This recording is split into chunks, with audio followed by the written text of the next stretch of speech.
And welcome to Port Charlotte High School, for tonight's game against the Port Charlotte Pirates and the Venice Indians. I'm John Massoni here with my partner tonight, Jeff Fulcher. And yes, we are here. You won't be seeing us tonight, which is fine by us. That's okay. It's very humid. We are going to be very football focused, and hopefully you guys can have a good seat to watch us in a very, very important game and a very, very fun game, a rivalry that's being rekindled a little bit. Back in the day, Venice and Port Charlotte were a regular game every year, and then classifications change and scheduling changes, and so sometimes you kind of get lost in the midst, but it's really nice to see two of the better teams in the area face off with each other tonight, Jeff. Yeah, absolutely. You love seeing local teams play each other. It's good for the community. It brings everyone out. Everyone loves playing the guy next door because you want to beat the guy next door. So, these are honestly my favorite football games to watch. The ones where you're playing the school next door. It's just great. It brings everybody out. No doubt. And obviously, because everybody's local, you have a lot of you know each other a little bit. Absolutely. We were fortunate enough to do our media day this year, and we had Coach Ingman, who was the first guy to respond. Took the first spot in our media day, and I reached out. I saw him just earlier and shook hands and said good luck and everything else. And good conversation. You feel like you want to beat each other, but it's a really nice deal to have him be as cordial to us to be here tonight. And again, hoping his team plays well and stays healthy and all that kind of stuff, but maybe loses by 1 point. How's that sound for everybody's guy? That would be best case. He would be thrilled. Well, whatever it would be, I'm saying that would be the more. I guess what's the word I'm looking for? But down the middle kind of statement. Yes. With that also, little preview for the game. Talked to Coach Ingman, talked to Coach Peacock, and especially, and two names came up for Port Charlotte. Ike Perry, running back, who Coach Peacock raved about in our coaches show. Talked about how good Ike was, and of course the 4-star D end or defensive lineman. They tend to move around a little bit. As Myron Charles, 6'4", 6'5", 275, 280. He's like what you see at the pro level as far as his size and his stature, and like to move him around. So those are two names we're going to be pointing out, and keep your eye on those guys as well.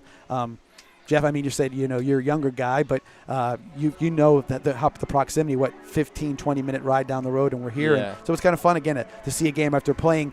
It's fun to play Bishop Verot and Miami Northwestern and the Tampa Bay Techs of the world. We'll have more of those type of games, but this one brings a little different feel to it. You can feel the energy in the crowd before this game. It means more to the people than let's say a Bishop Verot crowd or something. A Bishop Verot crowd isn't going to be as amped up as this Port Charlotte crowd is tonight to play. I'll say it. Venice is the man. And if you want to be the man, you got to beat the man. You got to get there. And Port Charlotte's hoping to do that. I definitely know that. You said it earlier, is this a Super Bowl for them? I don't know I think a state championship would be more that likely, but to win the game, that's one giant feather in your cap. And it's why you want to play a team like Venice or vice versa, because you're playing against good teams. Exactly. Iron sharpens iron. You're going to be better when you get down the road. You're not going to be surprised by talent and that late rounds of the playoffs where you get there. So this could be a catalyst for their season to go, no matter what the outcome, could be a catalyst for them to be on to bigger and better things. Oh, absolutely. It's like how Venice is scheduling the IMGs. It's why Venice schedules the Miami Northwesterns. The Cocos, you name them. Yeah. It's to face competition. You cannot be scared to face competition if you want your team to compete in the big games later in the year when you're facing better competition. No doubt. You want your boys ready. So what we'll do right now is we're going to go to our coaches' question and answer part. We usually tape that earlier in the week, and Coach Peacock and I spoke a little bit about the game tonight. After that, we're going to go to about a 2.5-minute video of our very successful Venice football golf tournament at Plantation Golf and Country Club this past weekend, and then about a minute and a half of highlights from a little bit from the Bishop Verot game that we want to show you guys as well. So with that, we'll be back here in just about 10 minutes or so, 10, 15 minutes, and we'll get back to getting you guys prepped for tonight's matchup. See you back here in about 10, 15 minutes.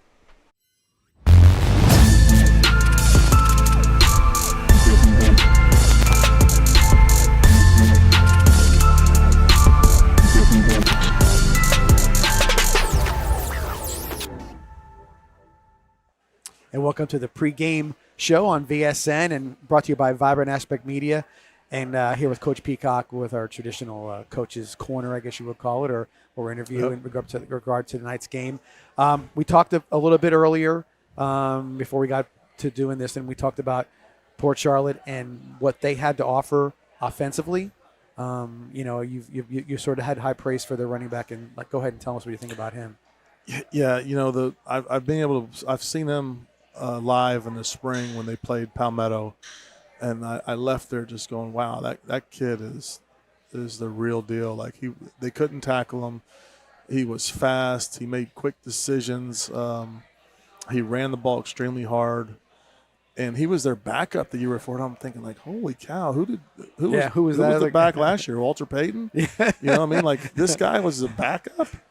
And he reminded me a lot of Gator. Kind of his running style and the way people were having a tough time tackling him, because he's not a huge kid. I don't know his height and weight. I would guess he's 185, 190. Okay. So that's a good size. Yeah, right no, now. it's a good size. Yeah. But people just couldn't bring him down, especially one guy. And then that's like Gator. Like, he's not huge, but Gator's 185, 190. Right. But he runs very strong, and like this kid. And I think, like I was talking about my coach's show, is that if you like good running backs and you like watching good high school running backs, we got 3 that's tonight on tap tonight. Yeah. And they got another back that they use as well. But we got the 2 seniors in Gator and Ike Perry that are what in my opinion are 2 of the most underrated backs and players in the state of Florida. I think they're both rated as 3 stars. I think that's a joke for both of them. I think that they're, Gator's committed to ODU, and I'm not saying that's bad, but he's a much better player than ODU. Right. And they're getting they're getting an absolute steal for that. I think Gator's a guy that could play anywhere. And I know you're a Florida fan. He could play at Florida. Yeah, I think his style of how he runs is very much with the style you see having success at the pro level and at the college level. The guy who's shifty, gets lost in the pile a little bit. There's still guys you don't see it as much. Derrick Henry is not patient. The man. Yeah, he's patient but has a burst. Right. Patient but has a burst. I don't think Ike runs that way. I think he hits it and makes quick decisions. Where Gator is going to make he's going to figure out where he's going. Then when he goes, if he makes that decision, he's gone. And then if something happens in the hole, he can do some things in the hole that backs can't do. You don't see people doing it. Gator uses all his chess pieces. He gets the line of scrimmage and says, "Oh, I think I'll go push him here or go with this." He just sort of slides around and kind of gets around. Gets a little opening. Then he goes right. Yeah. And there's something to it, because it's got to be frustrating for some of these guys that they're in their spot. He sort of just glances off one way and kind of cuts one way. I don't know how many times someone's there's a linebacker I'm unblocked. Got him. Nope. He's coming in my hole. I got him, and it's boop. Yeah. And they're like, And everybody who has seen him over the last 2 years in particular, who hadn't seen him before, they're he sort of he glides and jumps and he moves and he just until he gets done. Then when he puts his foot in the ground, then it's something special to see. Like the kickoff return last week, the 70-yarder he had. He kind of patient a little bit and then put his foot in the ground, and that was it. Yeah. He was gone. And then of course Macho Jones, who's a sophomore, who I think, and I just can't. I keep thinking about this. Sometimes I just sit there at night and think gosh, this guy's going to be a huge, fast, physical dude in 2 years. He's going to be 215 pounds and running downhill. People aren't going to want it. Yeah. He ain't going to worry about the breaking ties. The people aren't going to want to get in his way. Yeah. It's you know what I mean? Some business decisions to be made. I'm not sure I'm going to get in this guy's way. No, I totally agree.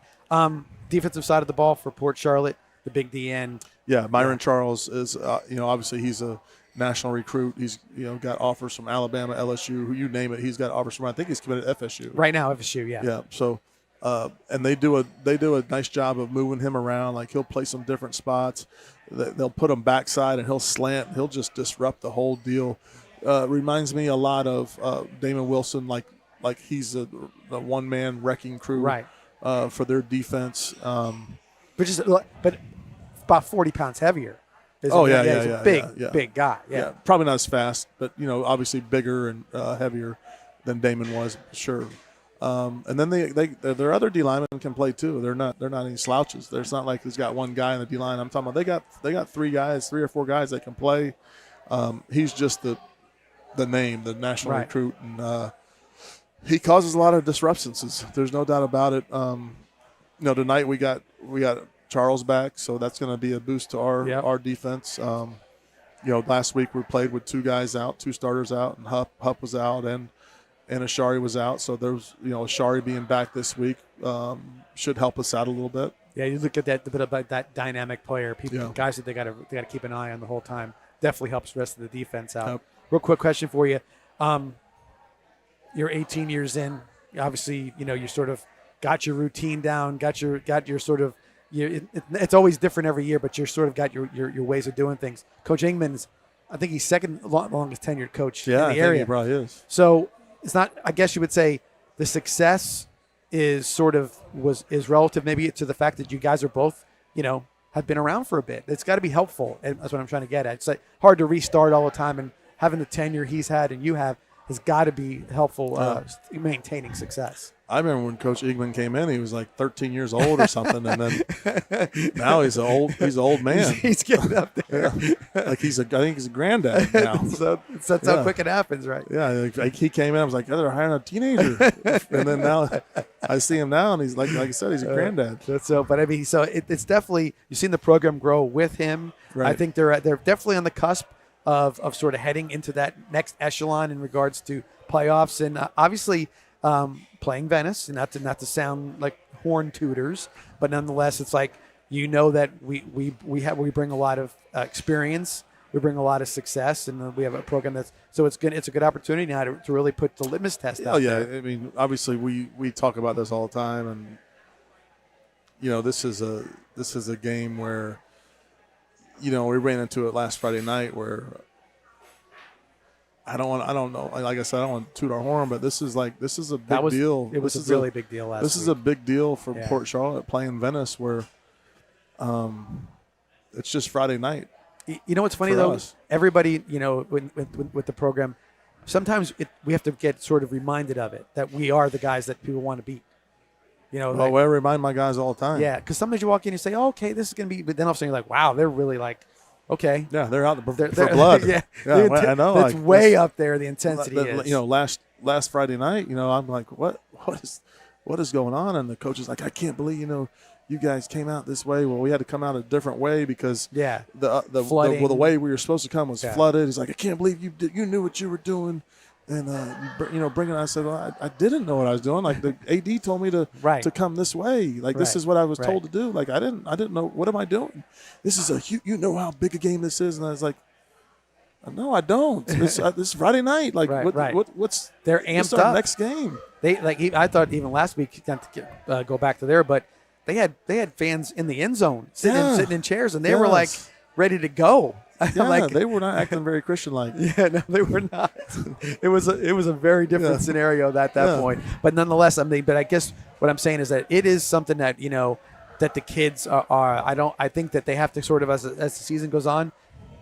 The next one's gonna be the same way. Yeah, the next one's gonna be the same way. I got something to say. I appreciate when you guys announcing and how you are very respectful of our opponents and other players. And would you guys give credit where credit is due in a game, whether it's our guys or their guys? But I was really taken back by the announcers last week, and the way they talked about some of our players. And there's no place for that in high school. And I'll tell you when I know when it's something that is a little bit more than a little bit off key. There was when I get phone calls. Immediately the next day, saying to me, "Did you?" I'm like, "What was going on there?" Like I said, I don't know. We had technical difficulties, couldn't do it. I ended up sitting in the home stands to do my stats and everything else I do, and then I didn't know about it, and people were really taken aback by that. And I think that's one of the things too. We can have fun. We can before the games we talk about different things, but ultimately it's really about those kids and they're kids. Yeah. That's the part. We forget that. We forget about it. Sometimes when they're even younger than this, but they're kids and they're all trying their best. And when somebody makes a good play, I think they need to be acknowledged. And I think that there's again things could happen in a game. You don't want to see somebody throw a punch or push somebody, whatever it could be. But there's emotion attached to all the games. Okay, and if you think that that it's always going to be perfect. It's not.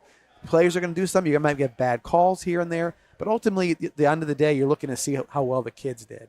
And if you don't look at the other side of the ball and see them as kids that are trying hard too, and not give them their due, it makes no sense. It makes no sense. Why do it? You're not doing it. But I appreciate that from. I'm glad you guys run a classic deal. I do appreciate that too. Yeah. And again, if you went to the next level of announcing, which is college and pros, if you were there, you wouldn't be doing that there. No way. Right. There, you don't have homers, so to speak. Maybe the radio guy on at the local radio station might do that, but not when you're trying to present a product that people can watch and enjoy. Exactly. So no doubt about it. Well, we'll see what happens tonight. We'll see if we get to give high praise to everybody who makes a good play tonight. Well, I'm sure we'll do that for them as well. Coach, I appreciate you doing this for us like always, and good luck tonight. Thank you. With that, we'll take our next commercial break. Come back here live from Port Charlotte with the VSN Vibrant Aspect Media live stream of tonight's game between the Port Charlotte Pirates and the Venice Indians. Be right back here in a few.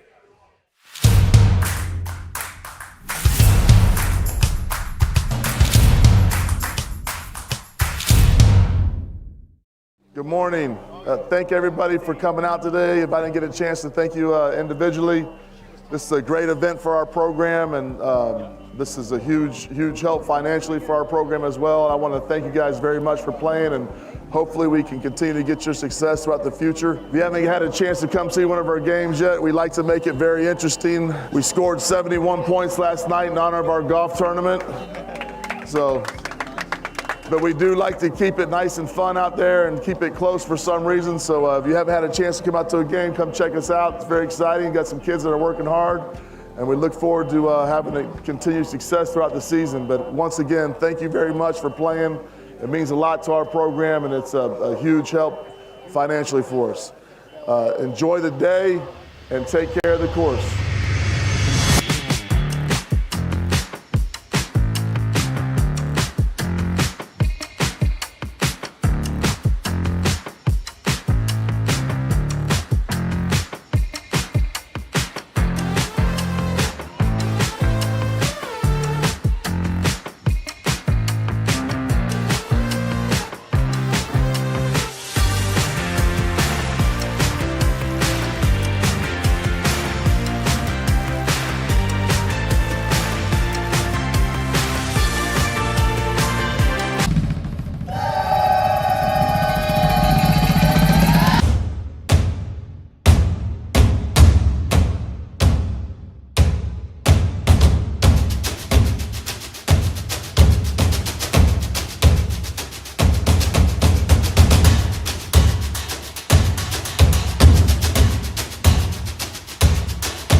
And we are back here at Port Charlotte High School. Captains are coming out for the coin toss. For the Indians tonight, number 0, Kenai Brantley. Number 27, that's Bruno Royce, kicker.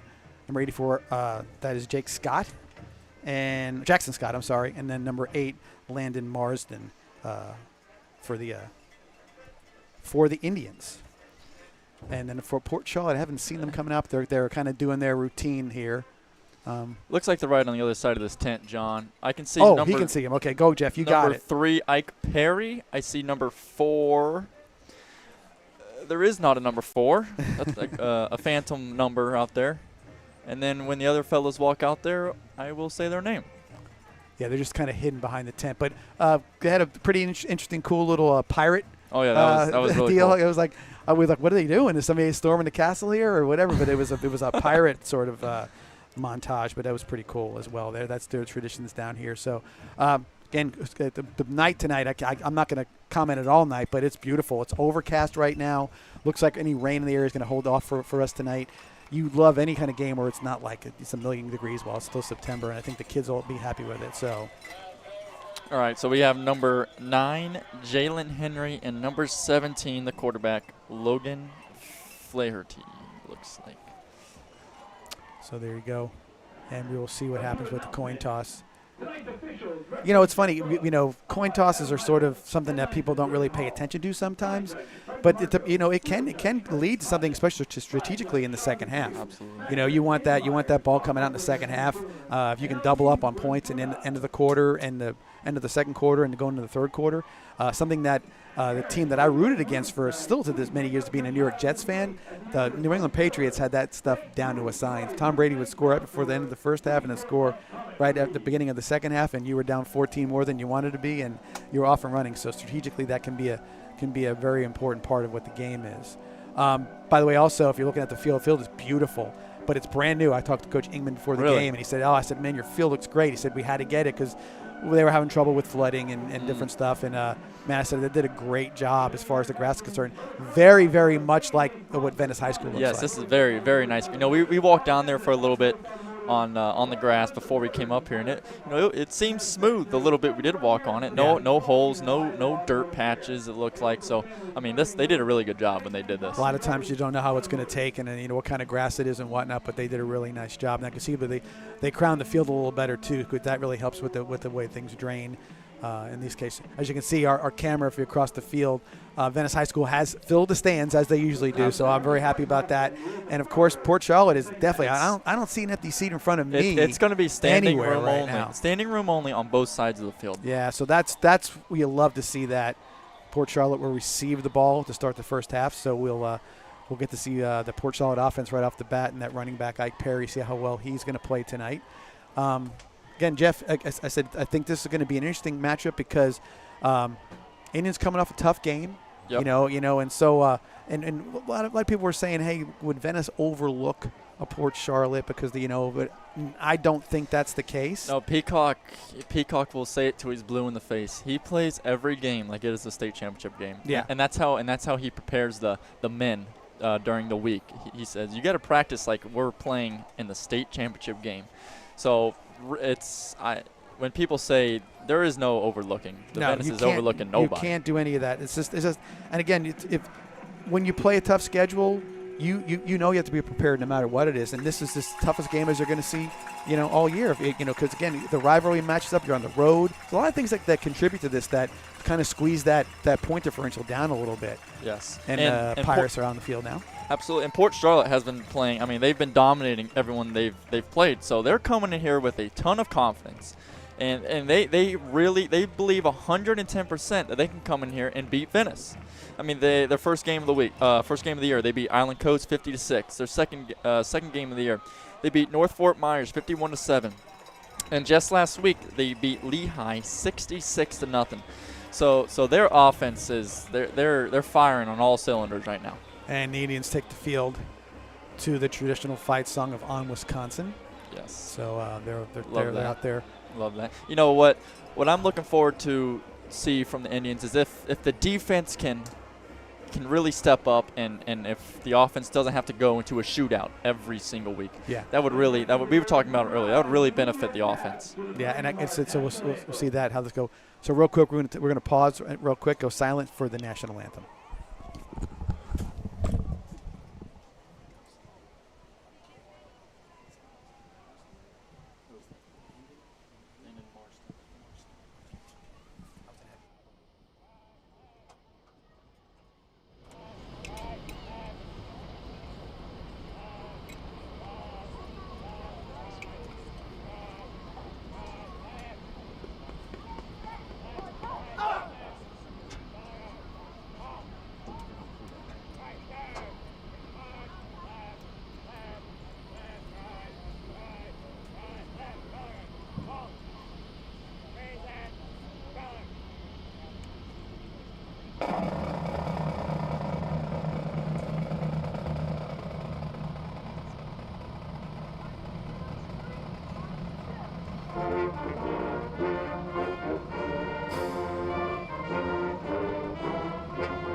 again, we're back here at Port Charlotte High School. The band did a great job at the national anthem, but I want to say one thing.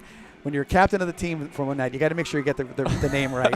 I call Landon Marsden. It's Marsters. Marsters. And I'm sorry. I know that. So if anybody's out there in Landon's family, I apologize. I won't do it again. I might, but I might be from the excitement of the game. I might trip over myself. Him making a tackle. Yeah, no doubt, no doubt. So Indians will kick off. Bruno Royce, who's been just about 100% as far as the kickoff through the end zone, he'll be kicking off for the Indians. Let me ask you, John. Do you think we see what the NFL is doing come down to the high school level with kickoffs? Oh yeah, 100%. It'll have to get to college first. Yep. But as soon as it gets to college, it's like almost instantaneous that high school takes it on. You might even see some people might just jump ahead and say, "Hey, we like it. It looks safer." And the high schools might adopt it even before maybe the college in some cases. But it'll be here soon, especially with player safety at this level. Absolutely. I mean, you see more major injuries in the high school level, and you want to try to avoid that as much as possible. Yes. So Royce is ready to kick. And he's got it. Looks like about mid the back end zone there. So a touchback, and the Pirates will take over 1st and 10 at their 20-yard line.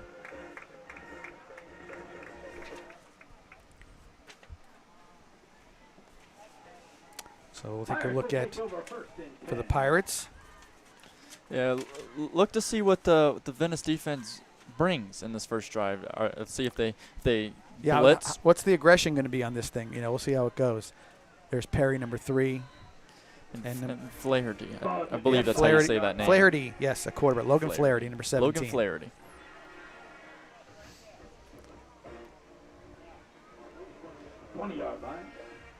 Plenty of time on the play clock still. In motion. There's Flaherty on the keeper. There's Marsters right there. Got his name to call him again right there in the hole, along with Eli Jones. Yeah, they sent the wide receiver there in motion, maybe to see if trick the Venice defense, but the defense did not fall for that at all. I don't even know if they gained a yard. Looks like they're giving him 2, so 2-yard gain. So 2nd and 8 for the Pirates. Motion again. And there's Perry. Nice run. Good. Good play by, that was Bryant and Zarkowitz on the tackle for the Indians. Yeah, it's going to be interesting to watch that defensive front and how they go about this game. See if they dominate in the trenches. 3rd and 4 for Port Charlotte.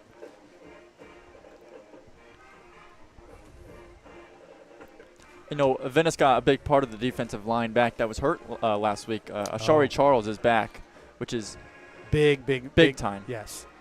We'll talk more about Ashari as the game goes on. Flaherty rolling to his left, throws right, and just off the hands of his receiver. I think it was number 6.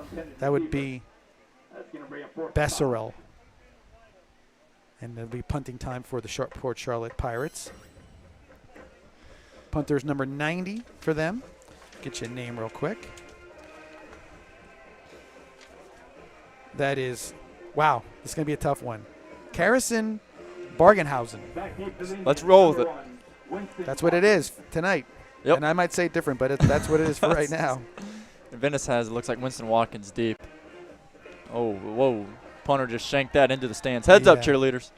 Coming this way. So Venice will get great field position off that bad punt from the Pirates. We'll see where they end up marking it. Yeah, the punter kind of ran to his right there a little bit, and it looks like he just 30-yard line. So it's going to be, it was a 4-yard punt, and the Venice Indians get a chance to take advantage of that. Yeah, that hit right off of the side of that fella's foot, which is not ideal. And if you're Port Charlotte and you're playing a team like Venice,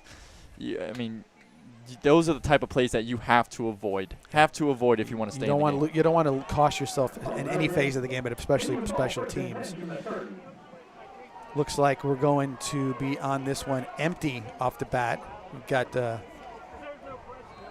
Jason Nixon at quarterback. See what they come out with here. Looking, plenty of time. Finds Watkins. Oh, just a bit overthrown. Watkins was open for a minute there, but number 15, that was Dior Evans, did a nice job of kind of coming over the top and forcing Nixon to throw it a little high. Yeah, Nixon had a clean pocket too the whole time. So 2nd and 10.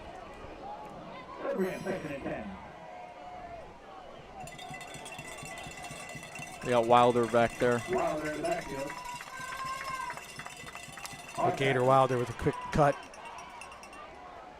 Going to be really close to a first down. Tackled by 0. That's Taylor Akers. Yeah,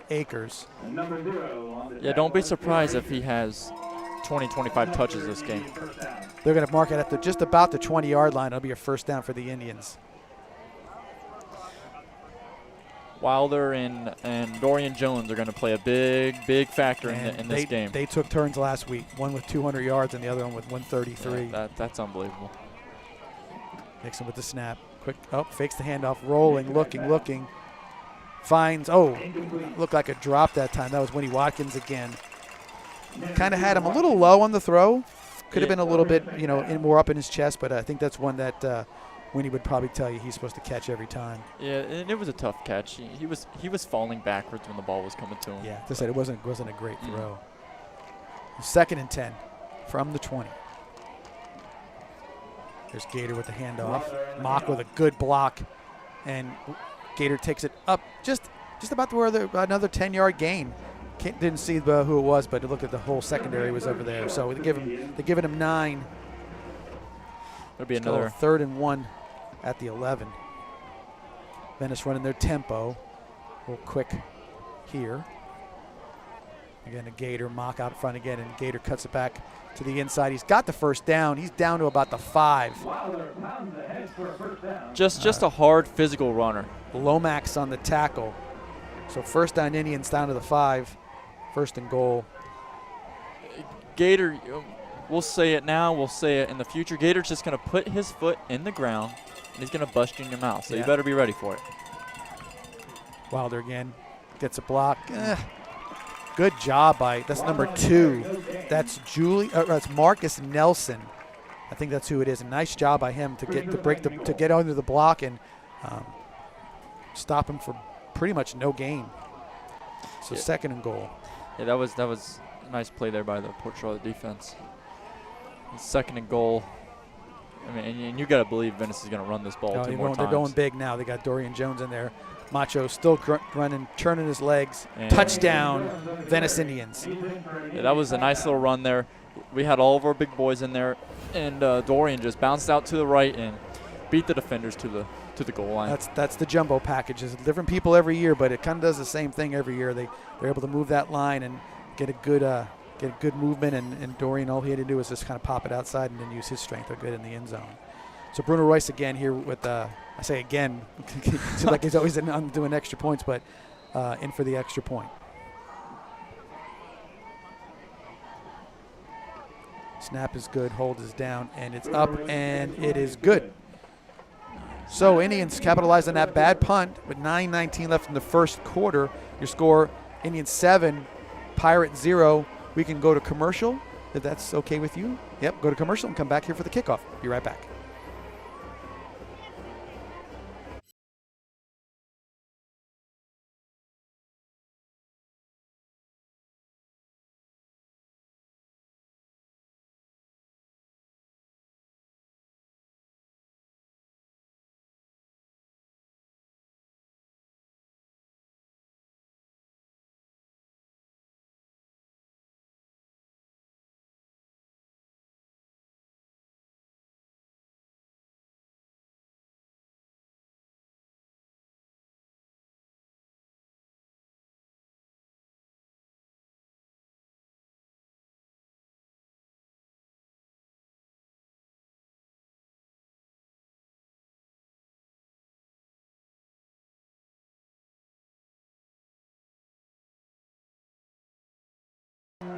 And we're back here just in time to see Bruno Roy's kick off to the Port Charlotte Pirates. Another long, that one's out of the end zone. Touchback. Heads up, parents. Heads up, people in this. Yeah, guys in their bag chairs better jump up quick. That was coming like a rocket ship at them. Yeah. That's the same kind of setup Bishop Moreau had last week. Yes, they did. Which made for some interesting commentary, nonetheless. Absolutely. So 1st and 10 at the 20. See if Port Charlotte can't get a little something rolling here on their second drive. Flaherty back at quarterback, and Perry is the running back. It looks like they're in the same. Port Charlotte's in the same formation. That this was the first. Looks like the first play that ran. The first play of the game. Motion again. There's Perry. Good lead block that time. Stuffed by Shari Charles along with Weatherington and Marsters.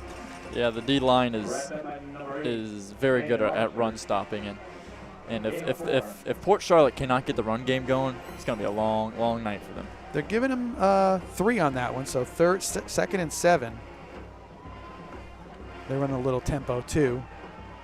Flaherty rolls out to his left again, getting brought down by Marsters. I think he might have got the first down though. We'll see. Yeah, it looked like Flaherty. A little short.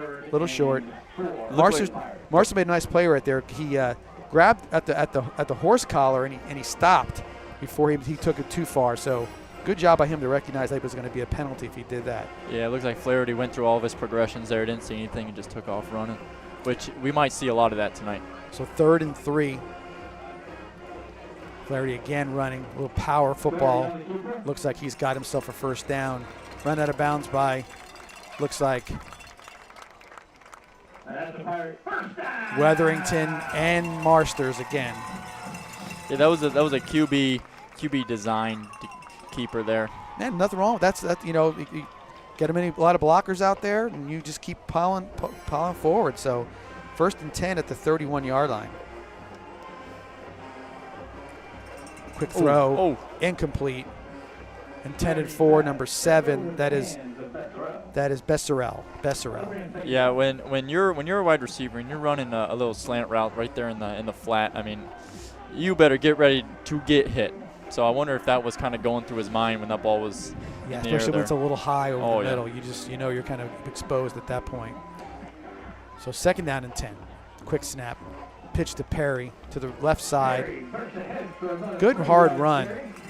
Looks like Charles on the tackle on that one again with Marsters. Marsters is having a very busy night so far. And expect to say his name much more. That kid is a football magnet. He finds his way to the football. 3rd and 6 for the Pirates. And we mentioned how Shari Charles didn't play last week. He had a pretty heavily bruised thigh, and it's good to get him back in there because he does cause havoc around the line of scrimmage. There's Flaherty again, rolling. Got his man, number 18, on the play. Yeah, that was brought down by Brantley and Rue and Borelli. So 1st down. That was a nice just little hook route right there. Timed perfectly. Hit his guy right in the face. That's Kane Judson. Got to be careful with that kind of a tackle. They can call you for that. A little that the suplex did. Got to be really careful. Yeah, this could be a very, very physical game played here tonight. Oh, I think eventually it's going to be a war of the line of scrimmages. That was a sack and a loss of 7. So it'll be 2nd and 17 at the 40-yard line. Flaherty pushed it out to. Looks like ball's out. And it is a fumble. Venice football. Recovered by Marsters. So there you go. They said about go football magnet right there. No doubt about that. So Perry on the catch. Picked up about 6 yards until the ball came out. And then there was Marsters there to recover the fumble. Yeah, that's once again Venice is in very, very good field position. Let's see if they can capitalize like last drive. John, we are the masters of multitasking up here right now. If they could just see what we're doing right now. And Francis to our right making this stream happen. No doubt about it. So 1st and 10 at the 42. Coach Peacock coming a little bit slower, giving us a chance to catch up on our paperwork right here. Nixon looking to throw. Double move. He's got Matulovic. He's open. He's got him. Touchdown Indians. You could see that. We had a great view of it right here. Man, that looked like just a go Nixon route. With a very subtle pump fake, and Matulovic got the corner to bite, and there you go, a 42-yard touchdown pass for the Indians. Yeah, that was art right there. Good ball, good catch, good finish. So the turnover and the bad punt have led to 2 quick touchdowns for the Indians. And I'm sure that was a little scouting on that one. They might have seen something there that they figured they could take advantage of right away, especially on a first down play. Yes. That's probably what they were looking at, first down. Bruno Royston for the extra point. Yeah, Matulovic looked like he hesitated a little bit there in the safety bot. And that kick is good. Extra point is also good. So, with 7:30 left in the first quarter, your score Indians 14, Pirates 0. We'll go to another commercial and come back and see what happens after this kickoff. Be right back here at Port Charlotte High. It's Maverick for our friends at Tommy's Express Car Wash. You won't find a better wash than at Tommy's Express. 3 minutes in and out to save you time. With Venice now open, Tommy's now has 8 convenient locations in the area and many more to come. Join the Tommy Club here and you're a member at them all. Text the word WORKS to 52884 and get a free Works wash. Good luck this season and go Indians!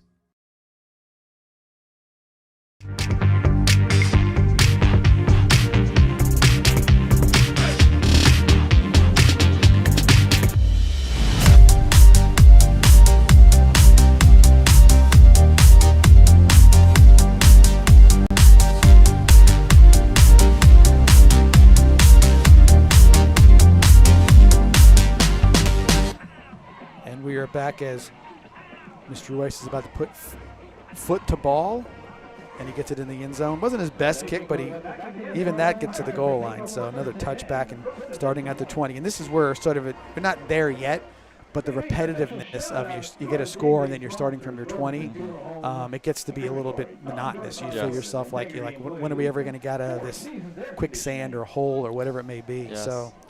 And a quick thing on Royce, we were with the team last week on the bus. And I don't know if you caught it, but when Royce got on the bus last week, he said, Coach Peacock, my legs are so tired from all those kickoffs. I've never kicked the ball that many times. Never kicked the ball that many times. So 1st and 10, Port Charlotte. We got motion. Quick hand off to Perry.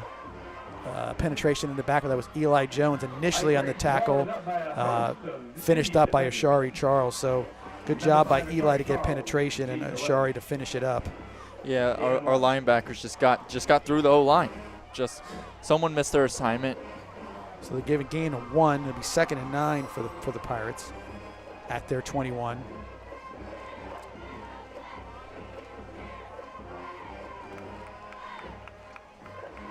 Flaherty rolling right. Quick throw. He's got his receiver. And it'll be a first down for the Pirates. Brought down by Zarkowitz. Those Port Charlotte might just have to stick with them short little comeback routes. That's Besserell, their brothers is what it looks like. So 7 and 6. Quick handoff to Perry. And that is Marsters on the tackle again. Looks like they gained a yard there. Yeah, it was a yard gain. Once So again, 2nd down and 9 once again. Marsters is just going to find the football. Wherever it's at, he's going to be there.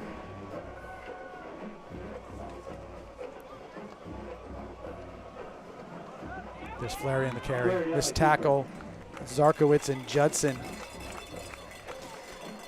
Yeah, Flaherty did not see Zarkowitz there. Zarkowitz came from Flaherty's left and just laid a huge hit. So the ball is up to the 38-yard line where it'll be 3rd and 3. 6-yard gain. We may see a lot of Logan Flaherty running the ball tonight. Yeah, a lot of design QB keepers. Quick throw. And looks like he might have got his way up for the first down to see where the mark is. Kenai Brantley on the tackle. Yeah, it looks like they're saying he stepped out of bounds at the 41. And that's Pearl on the catch. Official timeout. Right on the field. Right on water. So it's 3-yard gain, first down. We got a water break. We'll stay right here for this right now. But so you'll see Port Charlotte's, they're realizing Venice is keying on Perry. Flaherty was running a little bit, some quick hitches. there's the adjustment you want to see from your team to kind of say like, hey, we're coming in, we want to this is our bread and butter, but it might not be Ike's night tonight if Venice is going to be keen on him, or better yet, start making spreading Venice out a little bit, and then those holes start to open up a little quicker. Yeah, maybe just spread all 5 of your wide receivers out and see what happens. Maybe some more design QB keepers. They may throw the whole playbook tonight at Venice just to see what can we use. What is going to get us 4 or 5 yards here and there. I agree. I mean, because you got to loosen it up a little bit. Your game is everybody's got something that they have a go-to. Obviously. I mean, we talked about their running back, and so maybe that's their go-to. But tonight might be the decoy at some point. Might see the flea flicker tonight.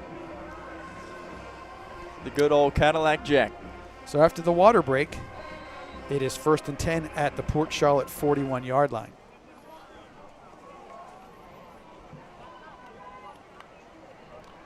There's Perry, and he got a hole there. There it is. There it is, right there. We just mentioned it. He's got some room. One man to beat. He's down inside the 20 to about the 22-yard line. So there's the big run. We just said it could happen. There it was, and it looks like he broke 2 tackles there to get all the way to the 22-yard line. So that was a big-time run. Venice 22. And that's what this Port Charlotte team needed. Some life, something to get the boys going. Flaherty looked like he was going to go quick and waiting for the play from the sidelines.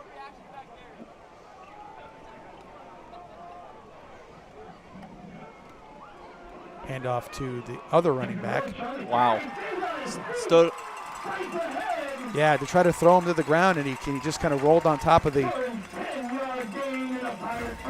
So Weatherington, that's number 2. That's Roach. Yeah. I believe it was Charles that first got to him. But Charles went to tackle him. He just spun him around. So 1st and 10 at the 11-yard line after the 11-yard gain. Handoff. That's Flaherty keeping it.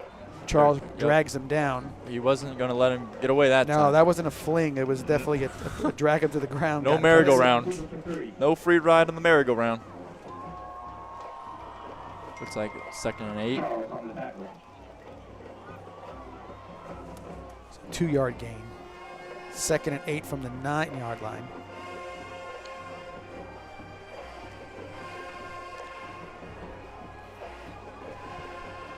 Taking their time here a little bit. That's fine. This is crucial. You want to score here. Bring you right back in the middle of things. And I'm sure that they're again running, cuts up inside. Good run. Oh, his helmet came off. First hit was by Bryant, number 9. Yeah, I'm sure that they are in no hurry to give Venice the ball back. No, this is a good drive. They're milking clock, and they got it down very close to the first down. Matter of fact, did they give it to him? I don't know. Looks like it's 3rd and indication. 3rd and 2. So 6-yard gain, 3rd and 2. And touchdown. That's Julius Roach on the touchdown for the Pirates. 4-yard touchdown. So they're right back in it. Great drive, great play calling. They spread them out a little bit with a little outside stuff and able to pop something inside the tackle, and it's a touchdown for the Pirates. Yeah, that was big for the Pirates to just stay in the game. Because it's a lot different if Venice goes up 21-0 than 14-7. A whole different deal. Looks like they're going to go for 2. This is interesting. You got Flaherty and you got number 23 in the backfield. That is, I don't have a 23, so we'll see what he can do. This early in the game, going for 2. Flaherty running. He's got plenty. Ooh, and he got in. Didn't wrap him up. They kind of came up and tried to hit him, and just couldn't quite wrap him up. And Pirates are in for a 2-point conversion. So that makes it 14-8. Still early in the game, 3:39 left in the first quarter. Yeah. We'll cut to a break real quick and come back and see what Venice can do with their first opportunity to get for getting a kickoff. Be right back. We're back for another big season of the John Peacock Coaches Show. Tune in 7:30 on Vibrant Aspect Media and the Education Channel to catch the action and highlights from last week's game and get the scoop for this week's opponent. So looking forward to another big season for Venice High School football. See you here on Thursday nights.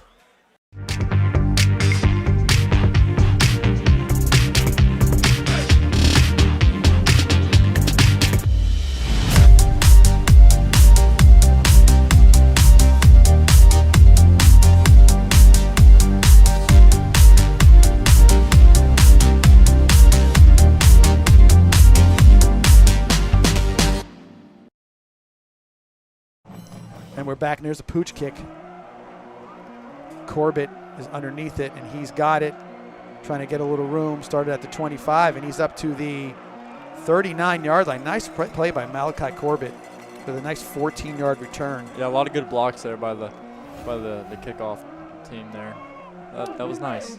So Venice is actually starting inside their own territory at the, I think, looks like 39-yard line. Are we missing a penalty of some sort? September is ovarian cancer month, so thank you, girls, for wearing. No, they got the mark all messed up. Yeah, Port Charlotte started walking off the field there, but there was no break in the game. Well, they just mismarked the ball by a good 4 yards. That's all right. That's a pretty big mistake. Now there's not even a football on the field. Oh, now it's at the 39. There it goes. There okay, it is. There we go. They figured it out. Now the down marker's not there, so they're going back to where they were. Poor guys think they're making mistakes out there. It's far from it. It's the guys in the striped shirts. So Indians take over a quick 1st and 10 to 39. Little pop. Wow. Pass and great play. That's number 25. That's Siobhan Lozana. Yeah, he was not fooled on that play. I don't know if they watched that play in film or what, but he was shot through there like a cannon. That was a run on that one, too. That was a -5 on that one. And so 2nd and 15. So they got their momentum. There you go. See how the defense feeds off that offense, and sort of a weird play from Venice, and then there you go. Gator Wilder again cuts it back upside. Again, spins. And there's the big guy, Myron Charles. We said he was 33, but he's actually number 9. So Myron Charles looks like he got back Gator to on the line ground of pretty scrimmage. quick. Got back to the line of Yep, scrimmage he got the 5 he lost back. So 3rd and 10 from the 39-yard line. You don't be surprised if they try and find Watkins or Matulovic in space here. And let athletes do what athletes do, make plays. So we'll see if, you might be right.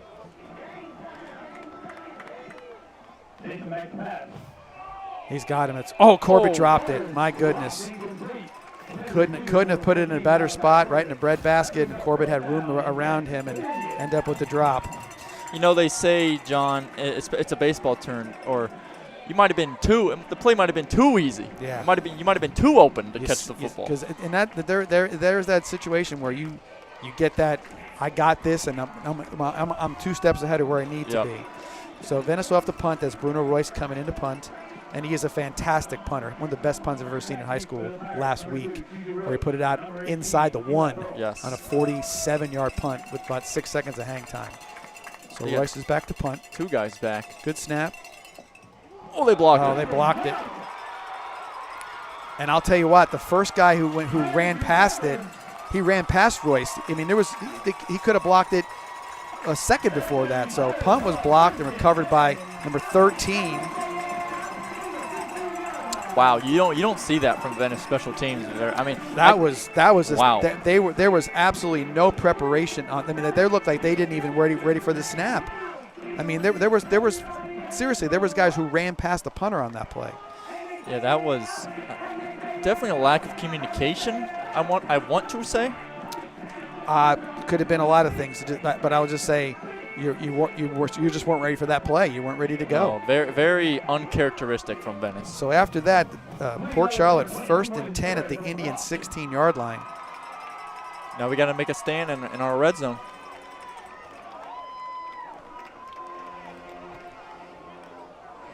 Quick handoff to Perry. Cuts it upfield. There's Marsters and Weatherington on the tackle. Nice play there.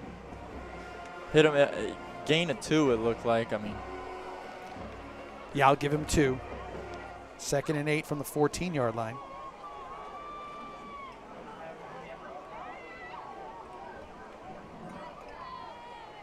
Flaherty takes the snap, looking to throw. Quick slant, and oh my goodness. Wow. Touchdown, that's Besserell. And that was that Kenai? Yes. That was Kenai Brantley. I mean, he was a step away from making that interception. Yep, it looked like he was going for the pick. and then just ran right by it. So 14-yard touchdown for the Port Charlotte Pirates, and extra point here, and looks like they're going to go for 2 again. Wow. So it's a tie score right now. It could go up 2.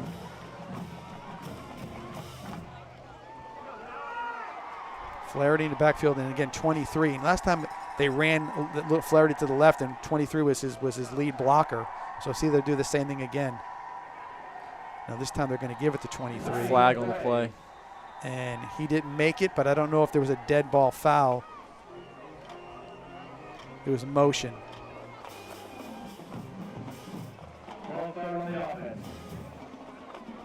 So they replayed the down. That was the first penalty of the first quarter. Wow. Of the game. That's really good. That is, I mean, We not to say that it's been in anything, but we've been in some games where Lord. the penalties have just been enormously. I mean, just an enormous amount of them, I should say. 30-some penalties a game. That's unheard of. So I think we're back to kicking it. See if that can get the 1-point lead for the Pirates. High snap, gets it down, and the kick is good. No good. All right, looked like it was good to me. So tie score, 14-14, 1:54 left in the first quarter. And we'll stay right here for right now, because Jeff, I was going to bring something up. We talked about in pregame a little bit about, is it possible that we could be overconfident? Now, you said something about where was the wrap up? Where is that? That's when you feel as though you don't need to do some things. Okay, so I'm not gonna call it out as that, because I'm not gonna not give Port Charlotte their due, because they did a good job of getting those 2 touchdowns. They recouped, but some of that might be where you better bunker down here and you play this game like it's you're supposed to be played. Right. And the Venice coaches are great. They're going to talk to them.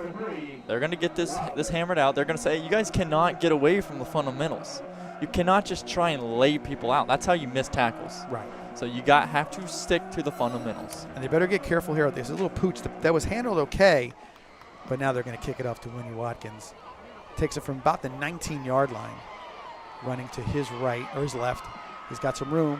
One man missed. He still got going, and we got a penalty, and he runs out of bounds. So we'll see about that. When he got up to the 36-yard line, that was a 17-yard return. We got a flag on the play.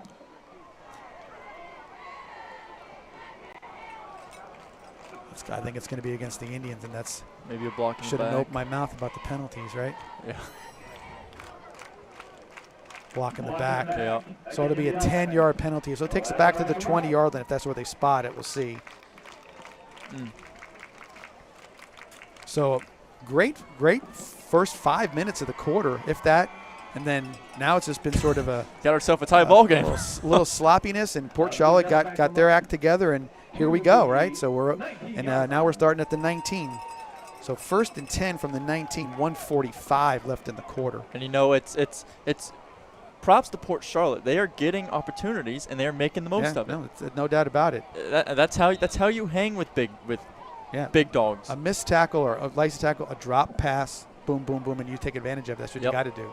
There's Macho Jones on the carry, and he's with that hard running style Macho has. That would be number 10 on the tackle.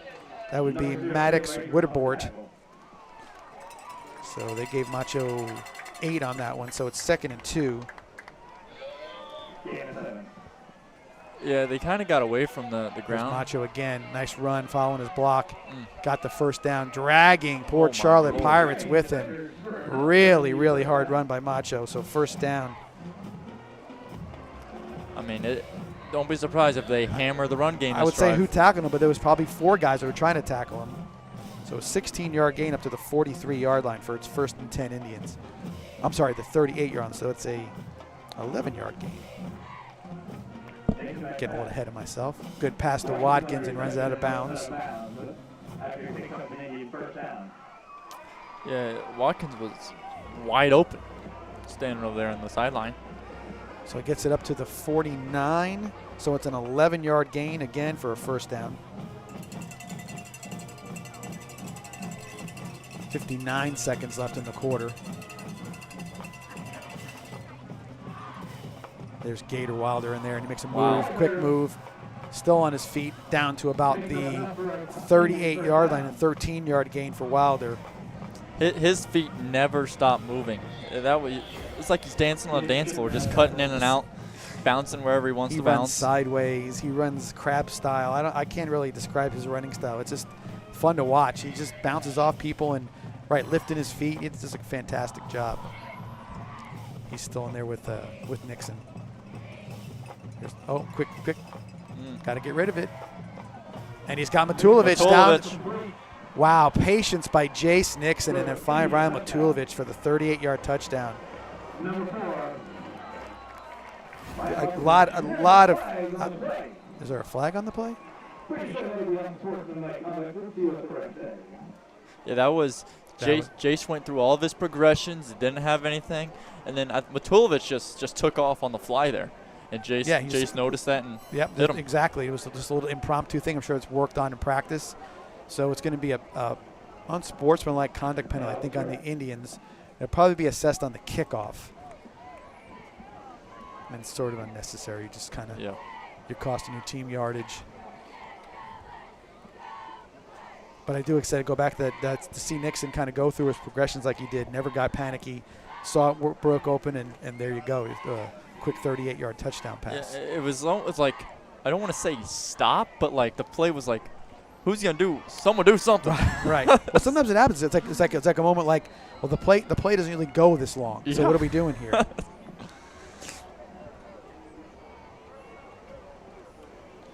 Snap is good. It's down and it's up, and that's a good extra point. So he's 3 for 3 tonight on extra points. With 25 seconds left in the quarter, we've got 35 points on the board now, 21-14 Venice. We'll take a quick timeout, come back here and see if what Port Charlotte could do next. Be right back here at Port Charlotte High School.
And we're back as the Indians are at the kickoff on the 25-yard line after the penalty.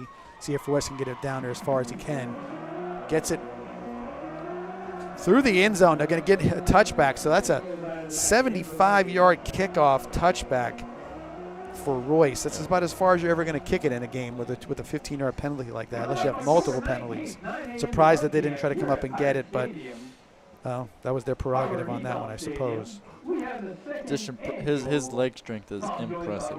Yeah, impressive. 100%. I was watching a college game this past weekend or the other weekend, and someone made a 51-yarder. It was a USF game, and the USF kicker made a 51-yarder, and the team went nuts. I was like, we just had a high school kid make a 53-yarder. Right. Yeah, perspective, right? It's pretty impressive. So Port Charlotte back at the 20-yard line, 1st and 10. There's Perry on the carry. He's got an opening. Shut down quickly. Looked like Zarkowitz, and it was. Good tackle by Ben Zarkowitz. Perry's another hard runner. Yeah, he's taking it up there hard, and he got himself a 3-yard gain. So 2nd and 7. And Port Charlotte's going to let the quarter run out. So very entertaining, very high-octane first quarter. Venice 21, Port Charlotte 14. We'll take another break, come back and see how the second quarter compares to the first quarter. Yeah. If it is anything, we'll have a lot more points scored. Be right back. It's Maverick for our friends at Tommy's Express Car Wash. You won't find a better wash than at Tommy's Express. 3 minutes in and out to save you time. With Venice now open, Tommy's now has 8 convenient locations in the area and many more to come. Join the Tommy Club here and you're a member at them all. Text the word WORKS to 52884 and get a free Works wash. Good luck this season and go Indians!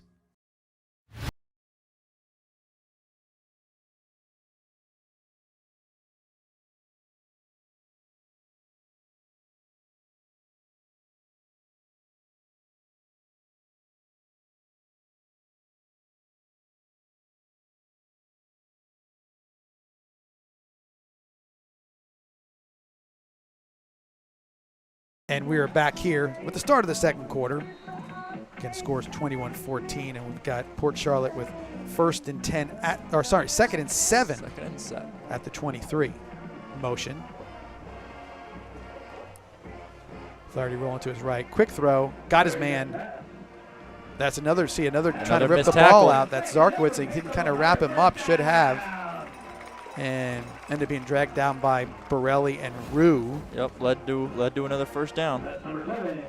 And we saw that last week, John. A ton of missed tackles. I know Coach John is not happy with that. So that's a quick 8-yard gain. First and 10 at the 31. Shari Charles was in there first. But again, it's good hard running again. Jones finished the tackle up. You know, it's going to be interesting to watch Ashari the rest of this game. Whoever is lined up against him it seems like he's just running right by him. I don't know if his first step is too quick, but he is getting into the backfield really quick. So we'll give him 4 on that one for second and 6. Again, a good hard run. Dylan Bryant got through that tackle, and that was Zarkowitz on the carry. On the tackle. So we'll get him up to the 40. Where it'll be 3rd and 1. It seems like they're sticking to the run game. Flaherty taking it himself. Yep. Good hard run. He's got some room and he's got some speed too. Zarkowitz, Kisevich, and Borelli on the tackle. Yeah, the sophomore there with a design QB draw, with a big gain to get it on Venice's side of the field. So ball's up to the 44-yard line of the Indians. Nothing there that time. Charles and Jones on the tackle. So he gained a yard.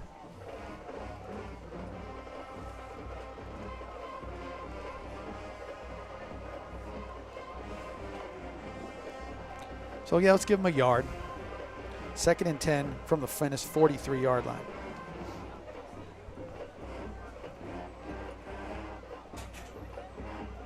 Flaherty kicks, throws, got a man open. Again, 2 more missed tackles. Make it 3 more missed tackles. Ball's out, threw a flag. It looks like they were calling him down. I think he was down. But there is a flag on the play after 3 missed tackles. That was Pearl on the catch.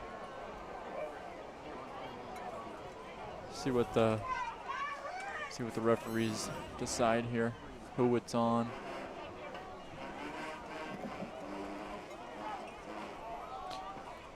So the spot of the ball is on the 30-yard line. So it'll be a 13-yard gain if it holds up.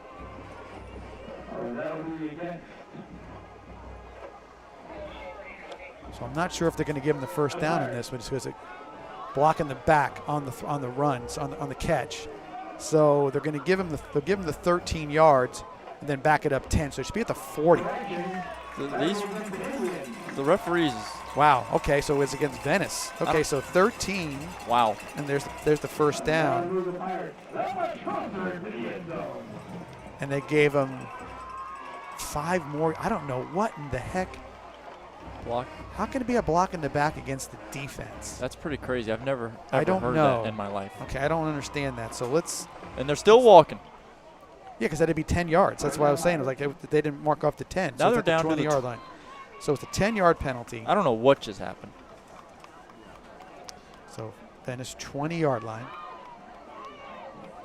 And there's Perry, brought down by Bryant.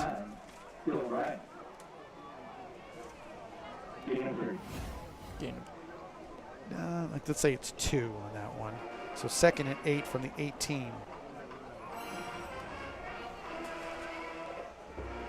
Very interesting penalty there. Perry again. That time Jones has got him wrapped up pretty good. Yeah, our linebackers are just running through the O-line like nobody's business. Yeah, but tackling is the issue. Tackling is the issue. We might be able to get through. Getting them on the ground is another thing. 3rd and 7. Personnel change. All the personnel for Venice is. Oh, they're all mixed. They got to call a timeout, coach. There we go. That was weird because you ran players out there. I don't know. It was, and they didn't. They sort of weren't quite ready. That might be one you get on the bench a little bit too. Because you like say to yourself, what was that all about? Absolutely. So timeout real quick. We'll stay here right now, but then talk a little bit about what Port Charlotte do right here. I mean, right now I'm looking at the stat line just from the last couple of series, and it's been nothing but success. We've gotten they've completed their last 7 passes in a row. They've got no negative yardage. The 37-yard run by Perry. So they're offensively on a big roll right now. The Indian defense needs to really step up here and see if they can make a stop because this is where it's crucial. Third downs. You say get off the field, and this is a play you got to make right here. I would tell you too. I said the passing game hasn't been down the field at this point. It's a little short. Maybe you got to squeeze them up a little bit. Get your hands up in the air because the ball's coming out quick. So a few things that it's just a minor tweak or adjustment to kind of get them off their momentum right here. I wouldn't mind our Venice safeties and DBs pressing these wide receivers a little bit because it looks like we're giving them 5, 6, 7 yards. Yeah, right now there's you just giving them the first down. It's just the top of the pitcher up there. There's a direct snap to Roach. Again, he breaks a tackle. He's still breaking tackles. He's like, I don't know if he was crawling or what he was doing, but it looks like Weatherington was the one who finally got him to the ground. So they got their 4th down stop. No, that's a 3rd. They gave him 2 yards, so it's 4th and 5. And they're sending. Oh, they do have the kicker out there. Yep. And that is number. I can't get the number. Oh, there it is. It's 90. That's the. I thought it was 30 for a second. They put another kicker. That's Bargenhausen with the 31-yard field goal, and it's smooth and through the uprights. That was going to be good for 50. That was a great kick. So the Pirates get 3 on that one on the 31-yard field goal. And we'll take a timeout and come back here and see what Venice can do when they get the ball in the second quarter. Be right back at Port Charlotte High.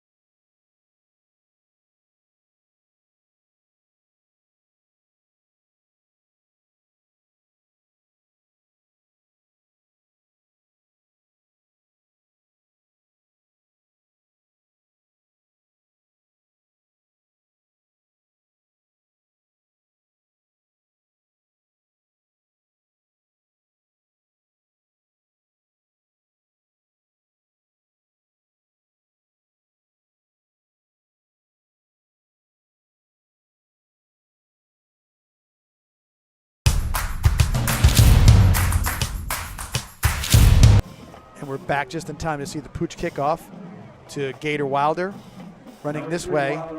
And he's not the guy you want to see with the ball in your hand if you're Port Charlotte in a kickoff return. He is special. He's still going down to the 44-yard line. So that's about a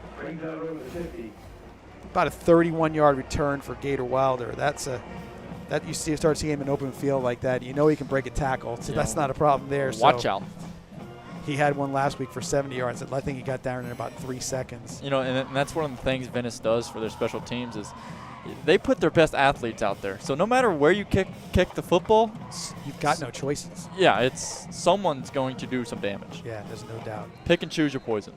Macho Jones going to be in the backfield for this series with Jace Nixon, 1st and 10 at the 45-yard line.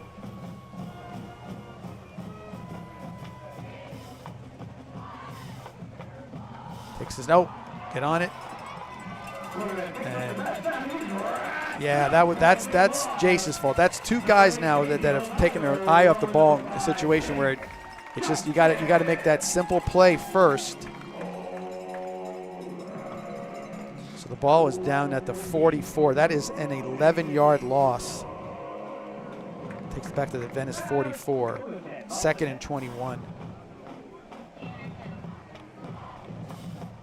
He's offside. So number 8, Hidalgo, will get called for the offside penalty. Are we doing it? There we go. So 5 yards for the Indians to get back real quick. Makes it a 2nd and 16 instead. Don't be surprised if they don't try to go again with the offside, the no play quick. Yep. Nixon, wide open. Watkins makes the catch. Keep going forward. Got to go north. Yeah. Got to go north and south there. So Watkins, short of the first down.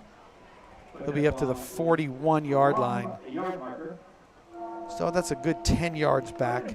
So it'll be 3rd and 6.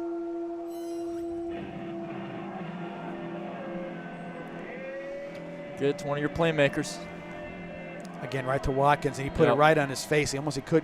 If he wasn't going to catch it with his hands, he was going to catch it with his face. That's for sure. That was perfect timing right there. As soon as Watkins turned around, the ball was there. So the ball's at the 34-yard line after the 7-yard gain. First down, Indians. There's Macho Jones, 1 step into and the sophomore runs it down to the 26-yard line. We give him 8 yards on that one. And I say sophomore because you don't see sophomores who run over people like that too often. No, on a regular basis too. So he is still running that physical style. And Macho again following Mock. Gets his way up to the 23-yard line, but that'll be a first down. Just a physical runner. You'll hear me say it again and again. These running backs, man, they're gonna make you earn tackling them. Yeah, there's no doubt about it. Going to Wildcat with Gator Wilder. Gator puts his foot down, up through the line of scrimmage, circling, spinning, down to the 13 again. It's going to be close. We got a Venice Indian player down. They're calling a timeout. Number 88. That would be one of our tight ends. That's Lynch, who is on the field, being attended to by our medical staff. And we'll take a quick break, come back here and see if Mr. Lynch is okay and what we can do with the ball after this. Be right back. It's Maverick for our friends at Tommy's Express Car Wash. You won't find a better wash than at Tommy's Express. 3 minutes in and out to save you time. With Venice now open, Tommy's now has 8 convenient locations in the area and many more to come. Join the Tommy Club here and you're a member at them all. Text the word WORKS to 52884 and get a free Works wash. Good luck this season and go Indians!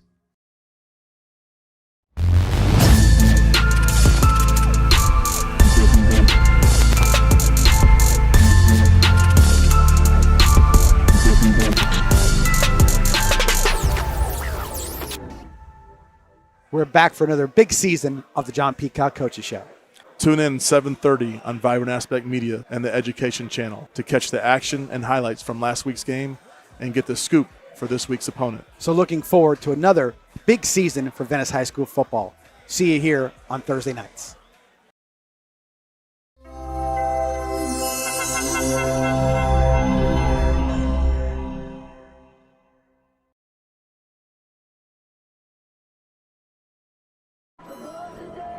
We are back at Port Charles High School. Lynch managed to get himself off the field. Yes. And so that was good news, and the Indians actually got a first down on that play as well. So 1st and 10 at the 13. Looks like they're going to stay in Wildcat or is it Jumbo? Yeah, the big package, and they've got Watkins at quarterback along with Gator Wilder as his mate in the backfield, and hands off to Gator, patiently looking, accelerates, and he's in the end zone for the 13-yard touchdown. So Gator Wilder with a 13-yard touchdown. Wow, I didn't see that flag until the very end. Me neither. It was kind of late coming out, so. The announcer let us know, that's for sure. The PA guy. Yeah, here. but he didn't notice until just then too. We were a good 10 seconds after the play's over, and then all of a sudden, out comes some yellow laundry. Holding against the Indians. So, yeah, that's going to take away that play. That was, that was a beautiful run there too. Just so patient. 10-yard run, yeah. Waiting for his holes to open. So it's going to be a spot foul, I would think, which will take it back to the 18-yard line. So Gator gets 5 yards on that one. So 1st and 15, it looks like. 1st and 16. 1st and 15. 1st and 15. That's Jones on the carry up to the 10. Give him 8 on that one. 2nd and 7 from the 10. Or no, wait. It looks like they're in my backyard. Yeah, that's a little confusing there. We'll figure it out here in a second.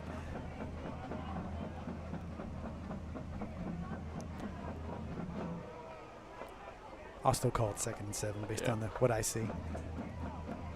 Jones again is patient, cuts up, one cut, taking it down towards the goal line. Still moving his feet. Still moving his feet. He should have the first down. I'm having a hard time reading the Port Charlotte numbers tonight. So, guys, if I'm Port Charlotte fans, I'm not trying not to call the defense, but from a distance, it's hard to see those numbers. That was another very good run there. Just kept his feet moving, kept gaining ground. So 1st and goal looks at about the 2-yard line. Yes. Looks like we have a timeout, Port Charlotte. And we'll give ourselves a timeout as well. We got 4:41 left in the first half. Your score 21-17. Be back here at Port Charlotte High School after this.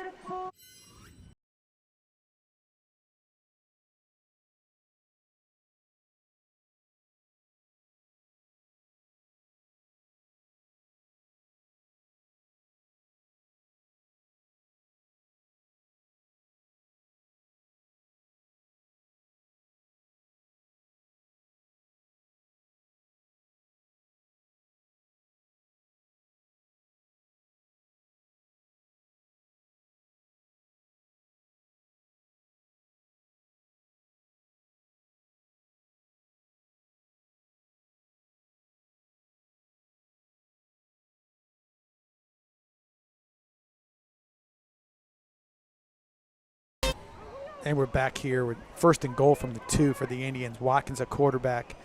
Oh, fumble. Gosh. Why would we do that? You can't run it back. Just sloppy. Fundamentals, John. Wow, Fundamentals. that's just so sloppy. I don't even know who to give it to. If he's going to – that's where the back's taking it out of his hand. He's got to let it go. And he was trying to pull it, I think. I couldn't – never got the mesh point, as they say. Was not good. So that's a tough one for the Indians right there. I mean, on your own 2-yard line. Yeah, going in for the score. Oof. So 1st and 10 for the Pirates at their 2-yard line, right where it went down. So Port Charlotte starts at the 2. There's a lot to be. This might be a tough halftime locker room. This might be a tough halftime. Yeah, this might be a rough one, because this is just some sloppy play. Yeah, Coach Shannon doesn't look too There's Flaherty with a there. quick toss out to number 4. Rue on the tackle. There we go. Nice tackle.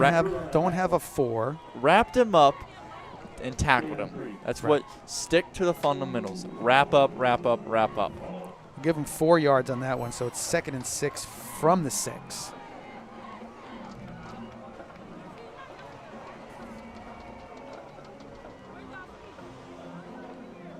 Flaherty keeps. Good hard run. Again, not going down on the first hit. That was Zarkowitz who let down the tackle that time. Looks like he got to.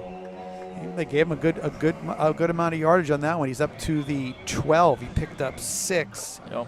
Well, it'll be a second, or sorry, 3rd and 1. 3rd and 1. Yeah, 3rd and 1.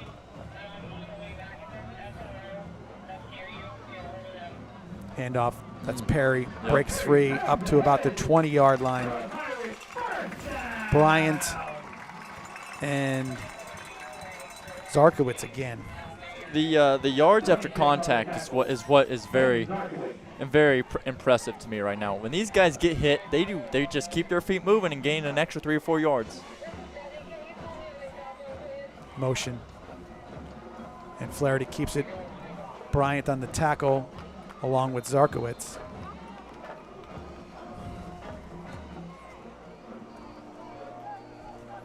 Second and 6, it looks like. They're going to give him 4, so that will be 2nd and 6. Clock is moving at 2:52 left in the half. And Port Charlotte is in no hurry. No, they're getting out of the hole as quick as they'll burn a timeout if they get a nice chunk play. I'll guarantee that. Yep.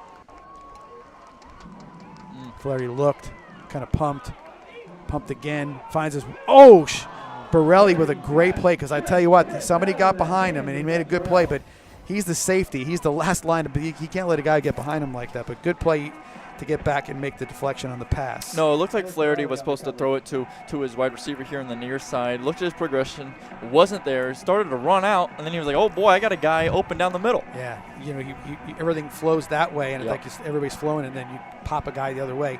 I don't think that was the design of the play, No. but nonetheless a broken play that could have been a big one right there.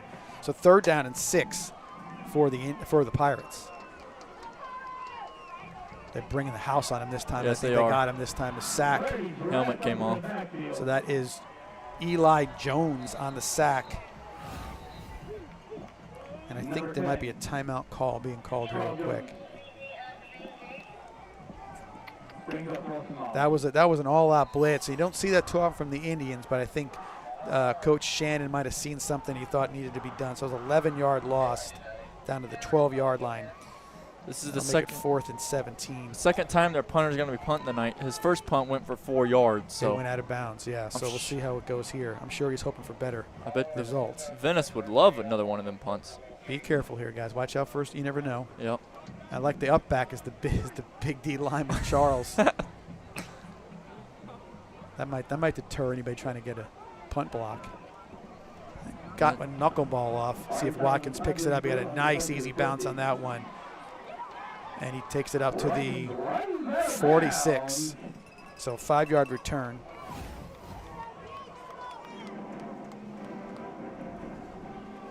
Didn't want to try that sideline.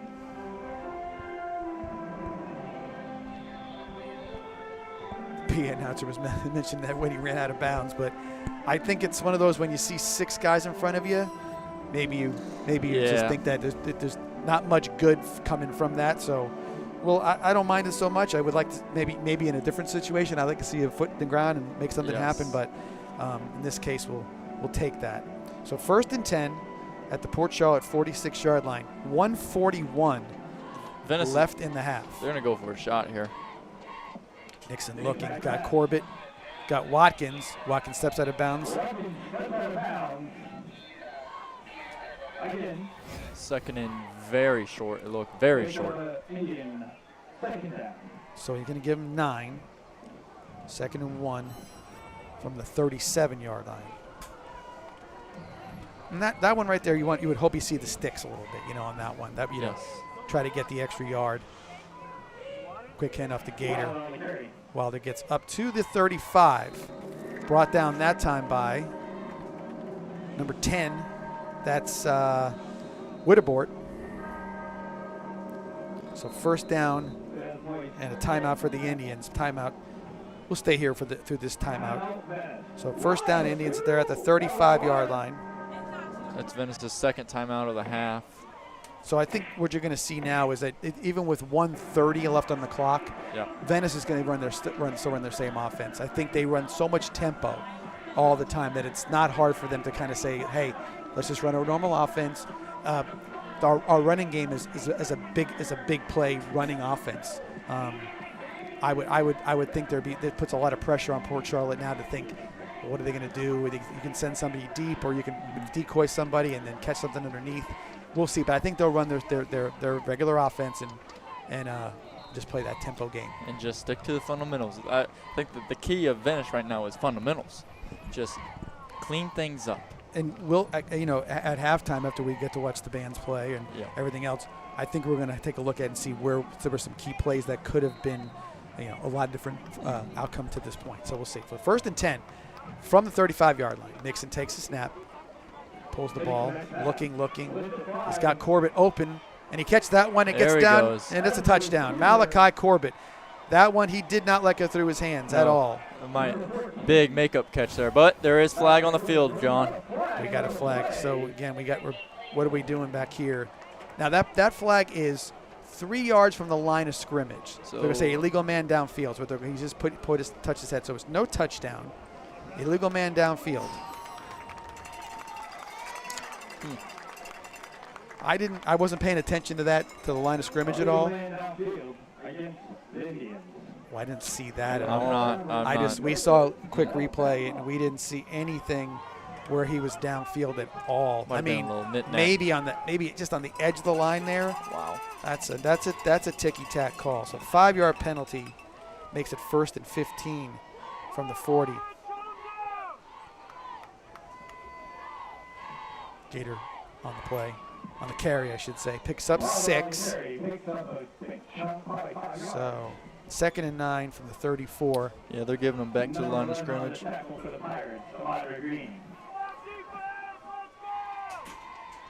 Wilder. Matulovic drops it.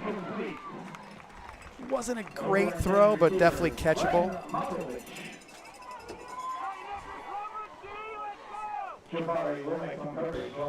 And you best believe this is 4-down territory. Peacock is not going to. He might. He's got Royce as his kicker. No, I mean this is if he picks up 5 yards here, maybe even 3 yards here, I think he might kick the field goal. So we'll see. Nixon looking to throw. Got Watkins, and my goodness. Guys, you cannot keep dropping these footballs. Listen, I think every drop ball is going to get worse. That halftime, that is ridiculous. Yeah, that was that would have hit Watkins right in the face mask. You can't ask for a better throw. No, and they are bringing out Royce here to kick this, John. So it's going to be he's got no holder. He's got no holder. And there's 15. You may want to call a timeout here, Coach, because it might be a little bit of a rush situation. We'll see. The field goal is from 43 yards, 53 yards. He got 5 seconds on the play clock. 3. He needs to call a timeout. 2. Call a timeout. He did. Timeout.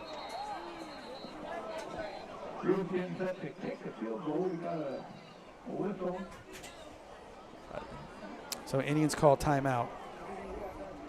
They just seem, if I will, out of whack, John. It's just like I don't know. It's there's almost like they came out, got the break on the punt, short field, got the turnover, short field, and it was on. And it's like now we can just put it into Cadillac mode. Yep. And what has it got you except a tight game against a very good football team, and you're going to have to come out and now you're making that play right there. You're trying to do something spectacular. I'm scoring, not I'm going to get the first down. I'm doing that kind of stuff. Just it doesn't work. It'll be a problem if you keep doing it. All right, so now it's a 52-yard field goal. Looks like they moved the ball a little bit differently. The mark is a little better because they had to call timeout. So 52-yard field goal. And see what we can do here. Of course, he's got plenty of leg to do this. This is very impressive here. 56 seconds still left in the first quarter. They were offsides. They jumped. They were in the neutral zone. So Yeah, they got back there quick. Well, as I said, they were when you get a 2-yard head start, you can't get anybody blocking you. You better be back there pretty Wow. quick. So it's offsides. Now, that's getting closer to where maybe Coach Peacock would not go for the field goal and go for the touchdown. Just saying. Wouldn't surprise me. Kind of know the guy a little bit. Wouldn't surprise me. But he's keeping Royce out there. And So honestly, I would. So it's a 47-yard field goal. Just take the points at this point. And he hooked it. No good. So no good, and the ball will be at the 20-yard line. There's an advantage to going for a long field goal if you got the guy kicking through the end zone. It doesn't go from the mark; it goes back to the 20. So it's not as penal as you would if you have a long field goal. Otherwise, as long as you can get it there, then that's the king. If you don't get it there, then it's going to go back to the line of scrimmage. So 50 seconds left in the half. Oh, good on the field goal. Put that in the books. 1st and 10 from the 20 for the Pirates. I don't know if I'm the Pirates, if I'm going to take a risk here. Yeah. You're coming out of this half down 4. Maybe a screenplay, maybe a draw play, something along those lines so you could pop a big bunch of yards. But I'm not sure I'd go much further than that at this point. We'll see. It looks Venice has their safety playing way and back. A hand up to Perry. And he is running around, and that is Bryant on the tackle. Maybe a gain of 1 on that one. Yeah, Venice has a deep man here. Taking so no chances. Give him 1. 2nd and 9 from the 21. They're letting the clock run down. There's a 1 second or 1.5 second difference between the play clock and the game clock. So I think the Pirates will probably milk it down a little bit, see if they can get a playoff here. They do. Perry on the carry. Helmet flies off again. Somebody's got a helmet issue there. Wow. And that time it was Zarkowitz again, along with Marsters. Both having big tackle nights tonight, which is Port Charlotte's been controlling the temp at the play clock again. So give him a 2-yard gain, and it'll be 3rd and 7, but we're going to be going in at the halftime. So 3, 2, 1. With that, we'll do a little halftime break. Your score 21-7, Indians in the lead.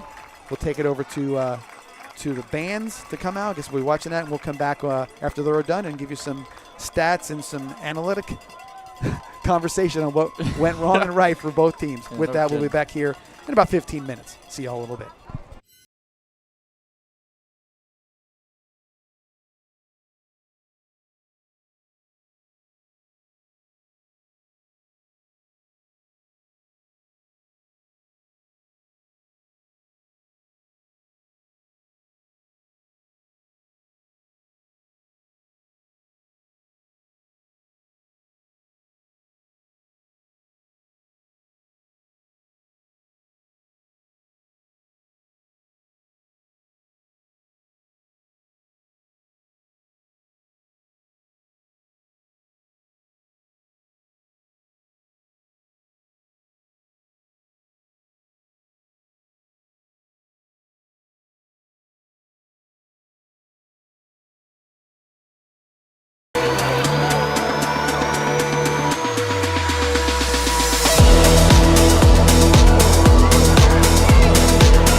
It's Maverick for our friends at Tommy's Express Car Wash. You won't find a better wash than at Tommy's Express. 3 minutes in and out to save you time. With Venice now open, Tommy's now has 8 convenient locations in the area and many more to come. Join the Tommy Club here and you're a member at them all.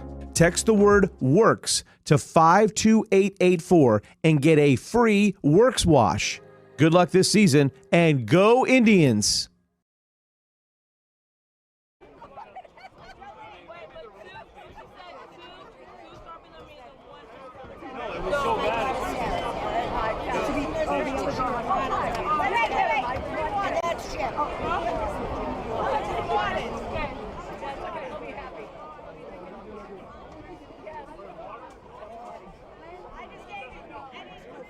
As the band gets situated on the field, we'd just like to thank Sharkies of Venice this evening for being our band family dinner sponsor, and thank our families as always and our community supporters for everything that you do for our band. Thank you.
Drum majors Logan Morrison, Chris Pingola, and Francisco Macias, is your band ready?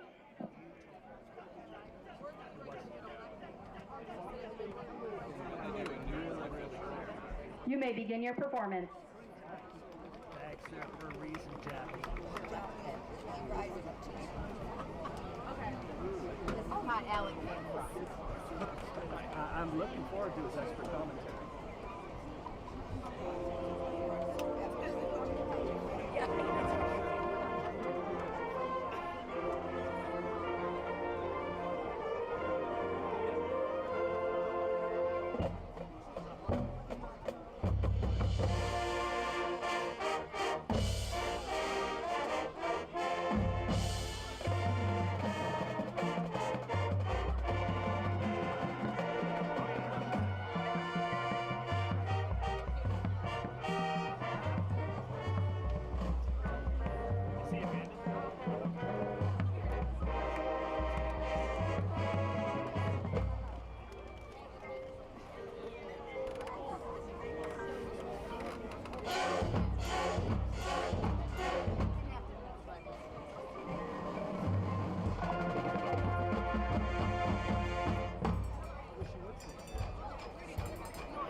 Pride of Port Charlotte, you may begin your halftime performance.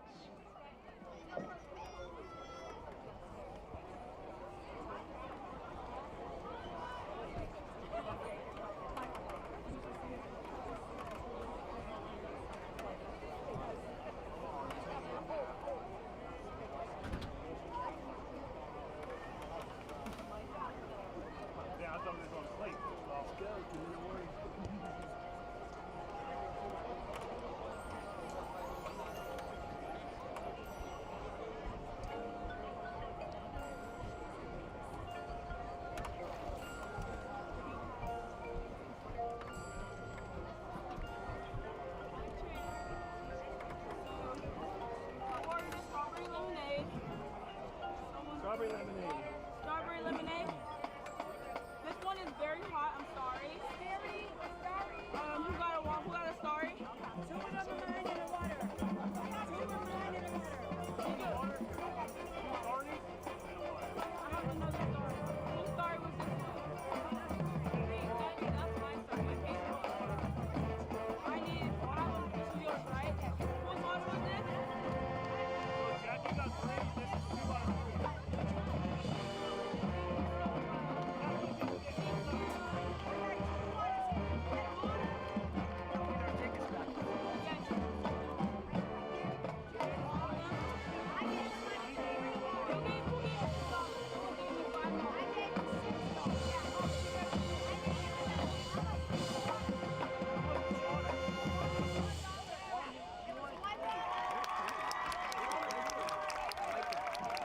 Go quick, Kylie. Jolene took the other one. No, these are mine. All 3 of these are mine. No, I paid $6. Exactly. And I gave her 1 water bottle. I'm going to hold the rest of it. Okay.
And we are back here at Port Charlotte High School. Hope you guys enjoyed both bands, starting off with the Venice Indian Marching Band and then, of course, Port Charlotte Pirate Marching Band.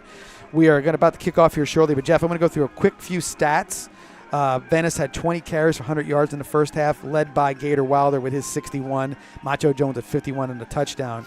Jace Nixon, I will tell you this, he's 6 for 11, but I give him he might be 8 for or 9 for 12 because callback touchdown, 2 drop passes, and some bad luck for him on that one. And then the Matulovic, 2 catches, 80 yards, 2 touchdowns. You can't complain about that. Nope. Port Charlotte, 30 carries in the first half, 128 yards, and then 8 for 11 for 67. So efficient, and took advantage of some breaks. We were going to talk about 4 plays. The fumbled snap that went back 11 yards, stalled a little bit of a drive.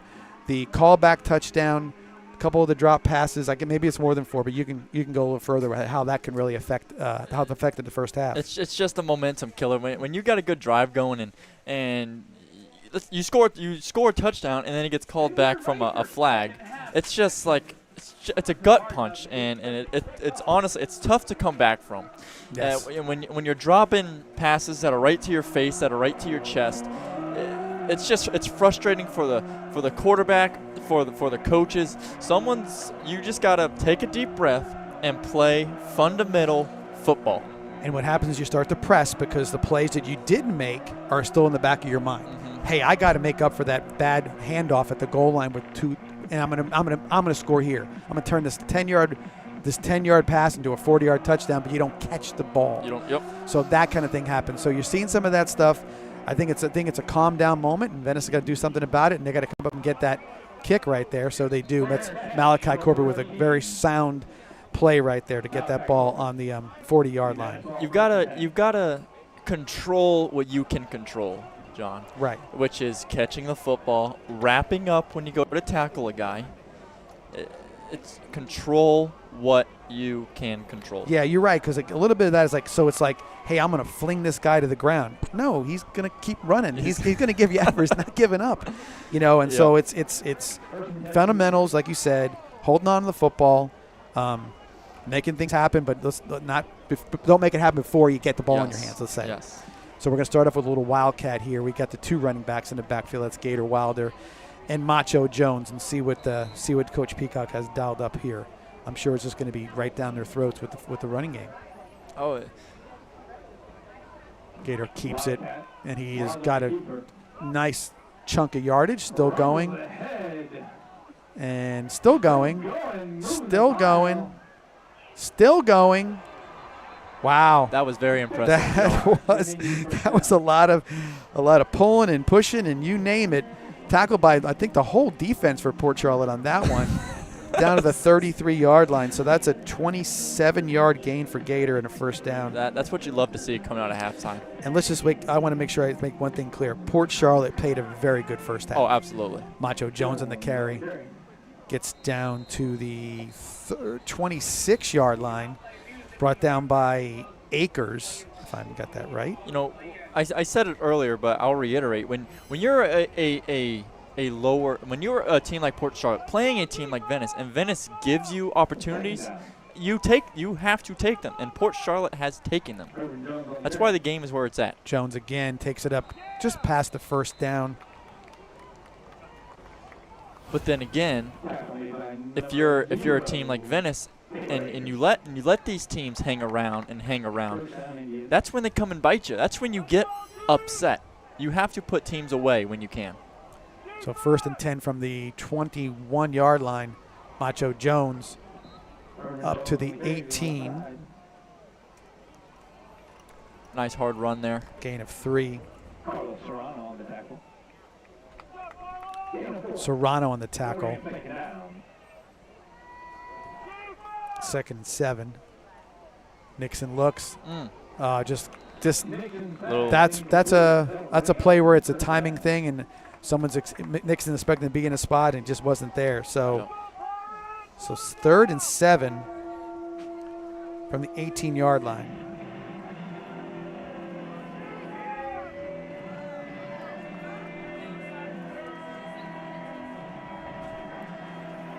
Nixon takes the snap. Quick handoff to Wilder. Wilder smooth, and he is going to take it in the end zone for the touchdown. No flags. No flags yet. Yet. You got to count to 10, Yeah. and I think we're good. All So right, Gator perfect. Wilder with the 18-yard touchdown run. Man, you love to see that coming out of halftime. Love to see that if you're a Venice fan.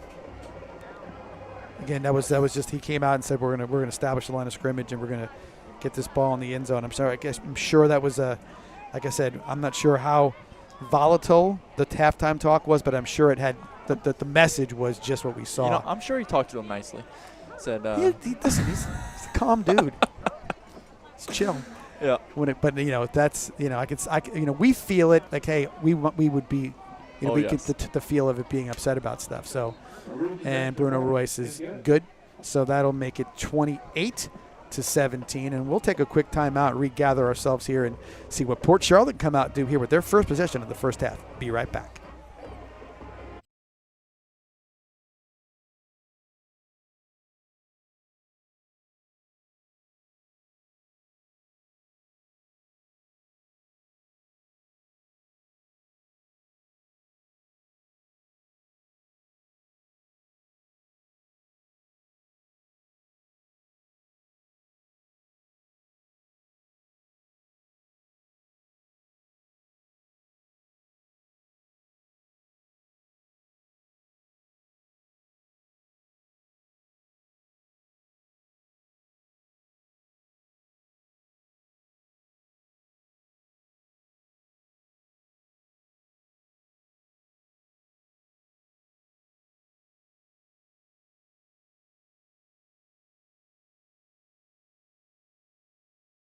Royce ready to kick off for the Indians.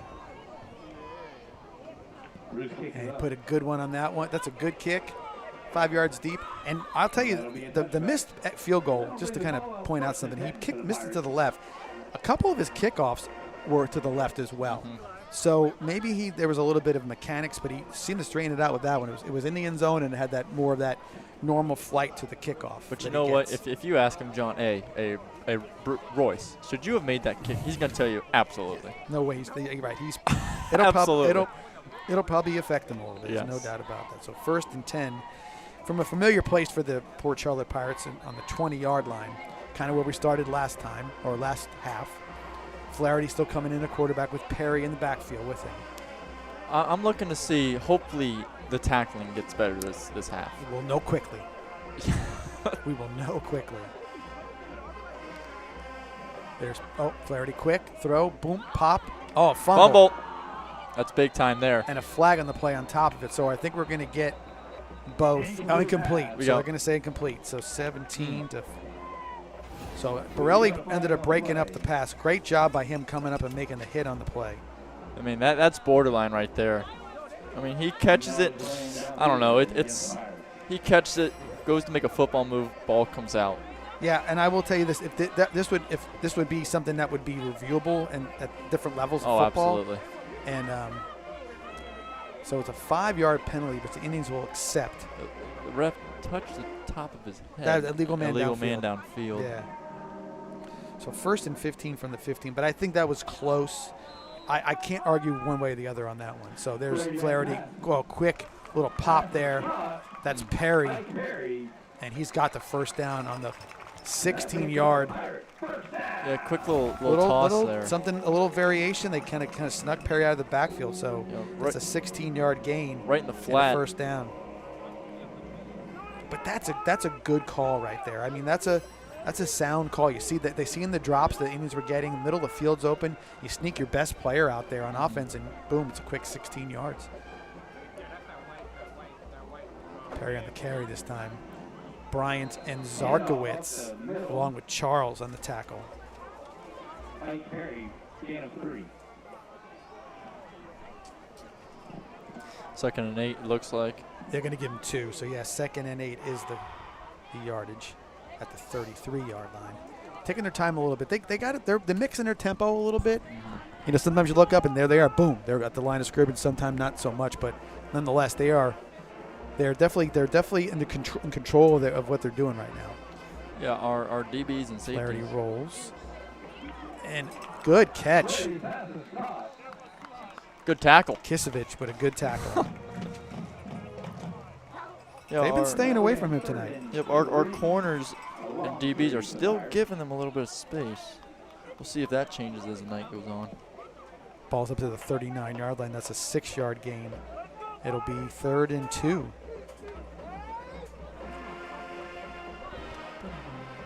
They sneak Rue in here, kind of going, expecting the run.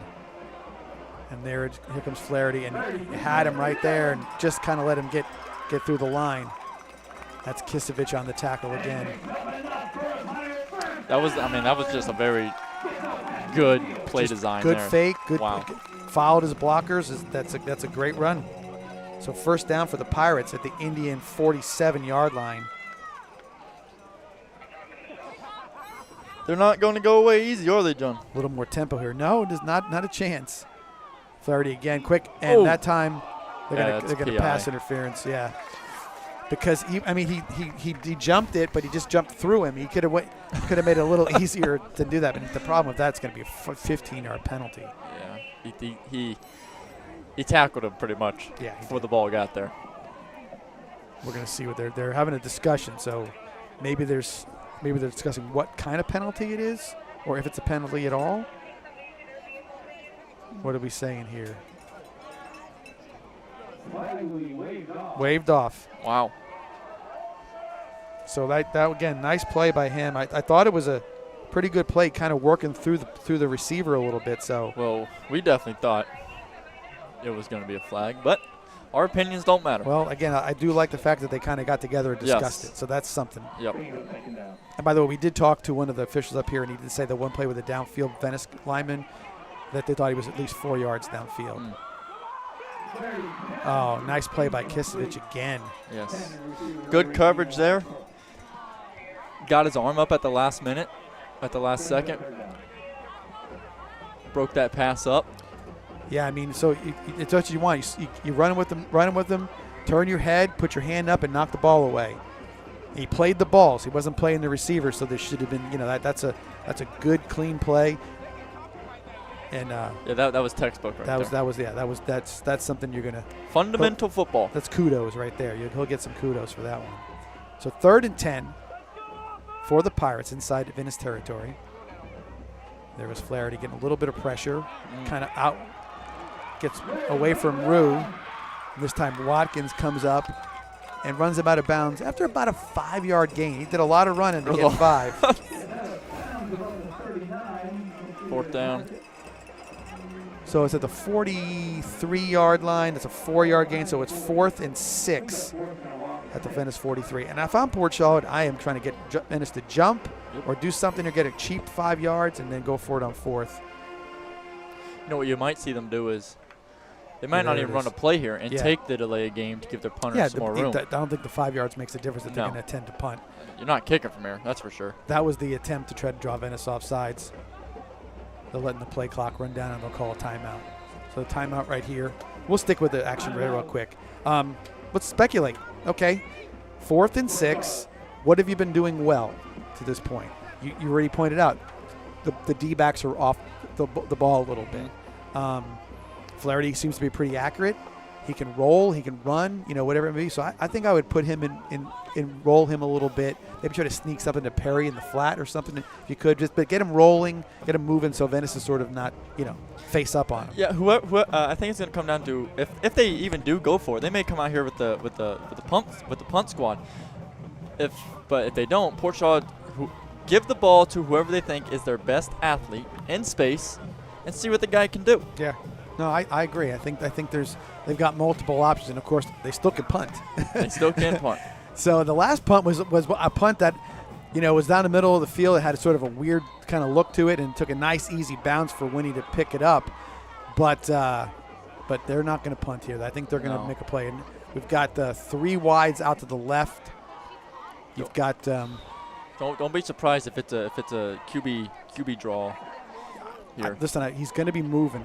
How or where, who knows? But he's going to be rolling with the ball. This is a big stop. I can't imagine he's going to be sitting there in the pocket. Big play here for Venice defense. There's motion. There's the roll. There he is. And they try to get Marsters. Wow, that's good coverage there. Yeah, that's 3 plays in a row. That our guy right there, that's Lane Kisovic, who did a great job on all 3 of those plays. Yeah, that was unbelievable coverage right there. Our D line was able to apply pressure to the quarterback. The quarterback made it was like an awkward throw. Yeah, a little behind him, but I think he put the right amount of velocity on. He had to get in there in a tight window. Yes. But playing the ball again, that's what you want to see, them playing the ball. And we get the ball back in good field position at the 43. Yeah, just watch the replay. He made a very good throw. He was not able to put his foot in the ground at all. Yeah, no, he's got a good arm. There's no doubt about it. So we go back to Wildcat. Got Gator Wilder back there. And he kind of weaves his way for maybe a yard gain, maybe. Brought down by number 22 for the Pirates. That will be Torres on the tackle. I don't know if you saw that, John, but the corner, when we were lined up in that Wildcat, the corner is just, he's going all out. He's going 100% run is what he's doing. Now they got Jason Nixon back in there with Macho Jones at running back. Jace looking to throw. He does, and throws it right to number 8. I mean, right to him. I mean, that was like the play was drawn up for him. As soon as number 8 turned his head, the football was there. It was like wow. He forgot who he was playing for a second, but no, it was a tough.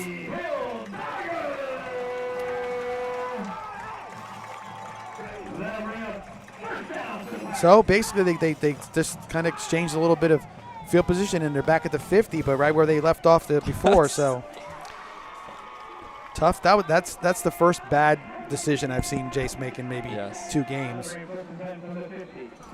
So we'll see if the defense come out and stop him again. It looks like that his receiver was open. He just threw it too short. Just an underthrow. Yeah. On the ball that needed a little more air on it, but he might not have seen him. That's what it could have been. So first and 10, Pirates from the 50. Little motion. Perry in the backfield, kind of out in front of Flaherty. Flaherty's going to take it upfield, and he's got down to about maybe a 2-yard gain. That's Jones and Weatherington on the tackle. A shifty quarterback for sure. He puts his foot in the ground and changes direction. Well, he's showing some patience right now too with his running. He's kind of looking, waiting to see what's out there, and then he'll take it upfield. He's getting some positive yardage with that. 2nd and 8 after the 2-yard gain.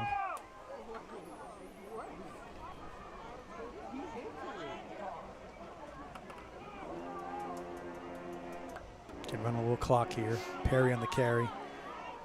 I think that was a Shari Charles that came in from the D end and got there right when Perry hit the middle point. Good play by Ashari.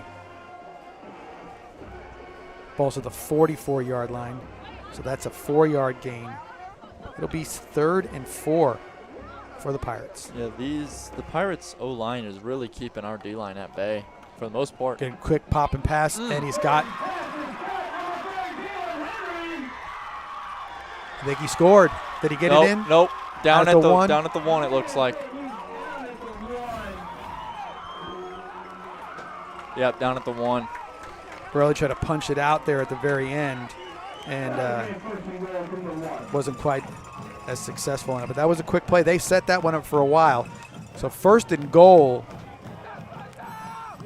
Hand off to Perry. He stopped. He was met in the hole by Marsters. Marsters met him right there in the hole, and he didn't go much further than after that.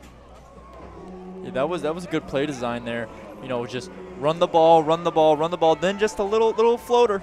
So 2nd down, this time it's Flaherty, and he gets hit hard, and he's churning his legs. They're saying and touchdown. He got it. Wow. Yeah, I think the last effort, he was on top of the pile. His knees never went to the ground, and he got himself in the end zone. Touchdown. We've got an injured player right now. I think it's Flaherty. That's not. I don't like to see that at all. No, Port Charlotte does not want to see that. No, not at all. So, touchdown is good, and Oh, light show looks That's familiar. the light show, no doubt. With that, we'll take a quick timeout where we got the injured player. We're back here for the extra point shortly. It's Maverick for our friends at Tommy's Express Car Wash. You won't find a better wash than at Tommy's Express. 3 minutes in and out to save you time. With Venice now open, Tommy's now has 8 convenient locations in the area and many more to come. Join the Tommy Club here and you're a member at them all. Text the word WORKS to 52884 and get a free Works wash. Good luck this season and go Indians! And we're back here. Looks like it was just a cramp. That's Flaherty limping off the field. I'm sure he'll have to get a little fluid in him and see what he can. But that's one of the things we've been told that by one of our other analyst, Trey Burton, that once you get them, they don't go away. So got to watch to see if those cramps will be bothering him a little further into the quarter. Yeah, he's laying down right here in front of us. Right in front of us, yeah. So extra point. I think they're going to go for 2. We'll make it. That's not a bad call. Makes it a 3-point game if they do that. They're lining up. I think that's Roach and Perry, and that he's a little guy, number 2, but he is a tough runner. I've seen him run the ball 4 times tonight, and I'm thinking that guy is giving it everything he's got. Quick snap. He's keeping it. He's made it. Like I said, he's kind of hard to see. I'm not being. It's true. So 2-point conversion is good. Little in stature, but better watch out when he's got the football in his hands. And so that makes the score 28-25. Quickly a 3-point game. Quickly. So we were at 5:52 in the third. So this is coming down to it, man. This is going to be a fourth quarter game, and again, I do like the play. Before that, we didn't talk too much about it, but that little pop pass kind of got 4 out there. I knew there's something that they had to work on. They had to see something at halftime and say, this is when we need it, we got it. And they got him to do it, and somebody took the bait. And that's a little earlier we saw. I think we mentioned that Borelli kind of got back in position and knocked the pass away. Not the same play, but something similar to it. So absolutely. So Port Charlotte to kickoff. They've been doing the pooch kick. The last one was only to the 40-yard line. So we'll see if try to get a little further down there because that's good field position if they do it again for the Indians. I think the Indians are almost saying, please pooch it. Yeah. I mean, we got athletes all over the field. That's a little bit more of a. Oh boy. Gator got it from about the 10. I thought he almost lost the ball there again, too. Picked up 19 yards on the kickoff. Looks like he got to about the 29. Yep, 29 the spot in that. So decent field position for the Indians. See what they come out with. They've come out with every time they've come out has been a multiple deal. It's been Wildcat. It's been Jumbo. We'll see where they're coming out here on the first down play here. It might be just trying to see they just need to get momentum right now. They just need to start moving the football down the field. I'll tell you what, Macho has been sort of the guy that's been the most reliable in regards to first downs, 6-7 yards on the first down. I think they'll go back to him, and they do. And he kind of breaking a few tackles right there. I mean, these Port Charlotte defenders, man, are flying around the field. They are getting to the football quick. So 5. I don't have a 5. 2 big guys there. They gave him 2. Second and 8. Second and 8. Pass. Nixon quick throw. Hits Corbett. Good. Now that's a good. That was made the catch, and then upfield. That was very nice drawn up play there. And they executed it. That was the big thing there was catching the football and executing the play. No doubt about it. It's like we got a hurt guy. An injured Port Charlotte player again. We'll take a timeout.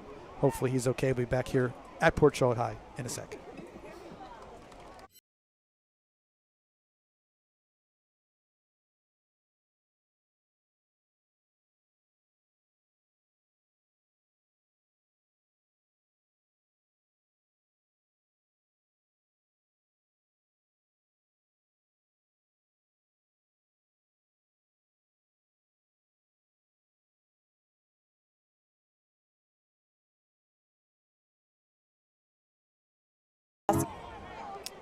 And we're back. And Macho Jones on the carry on first down, and we got that rugby scrum going again. The middle of the Port Charlotte defense in the middle of the Venice offensive line, and they're pushing Dorian Jones up to about the 49-yard line, so a gain of 5. You know, that might have been a big emphasis that the Port Charlotte coaches were telling their defenders, is that Dorian Jones again. Macho cuts it up. Good yardage. Gets out of bounds. First down, Indians. Like I was saying before that play, is that you've got to one guy isn't going to take Dorian down. I mean, no. Everybody's got to get to the ball. So that might have been a big point of emphasis for them. So we're going to give him 10 on that carry. Gets at the Port Charlotte 41-yard line.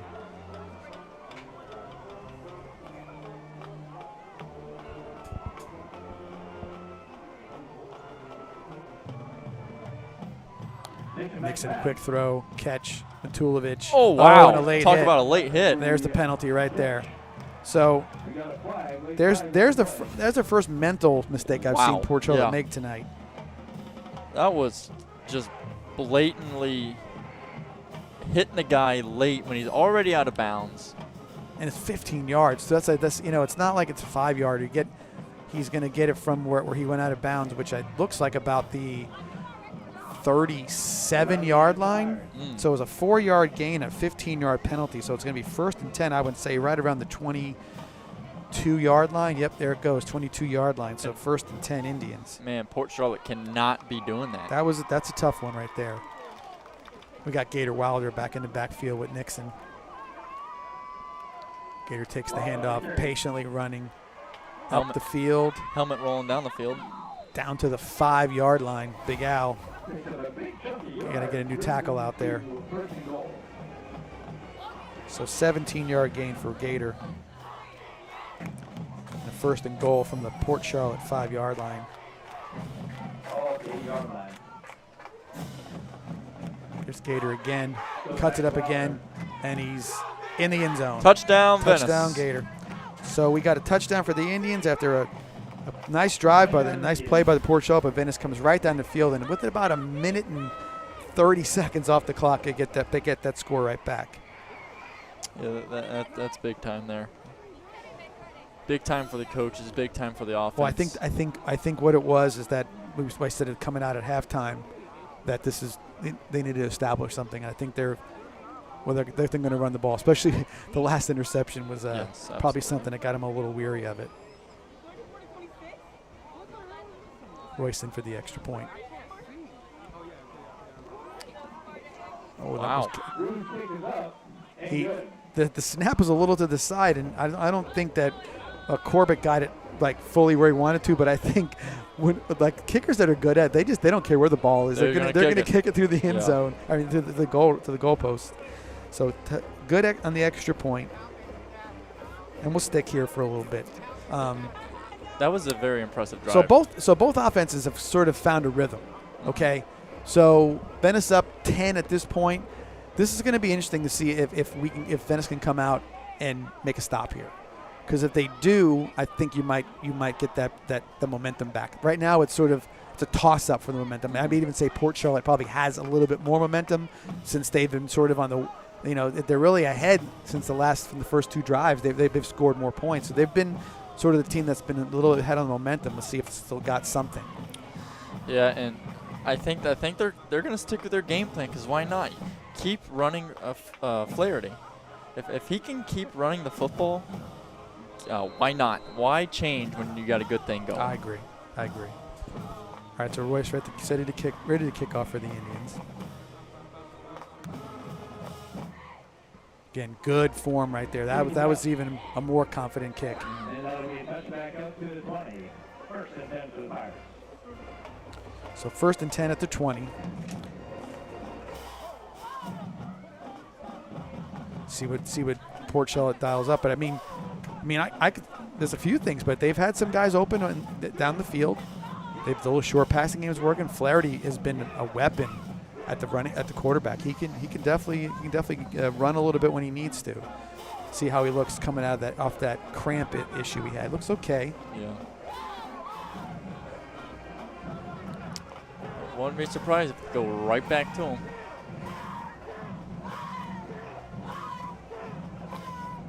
1st and 10 at the 20-yard line. Perry to Flaherty's right.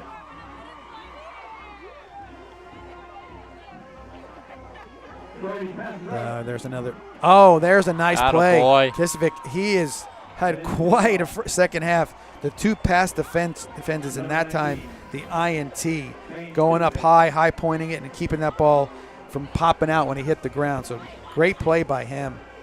Yeah, that was a very nice play there by Kisovic.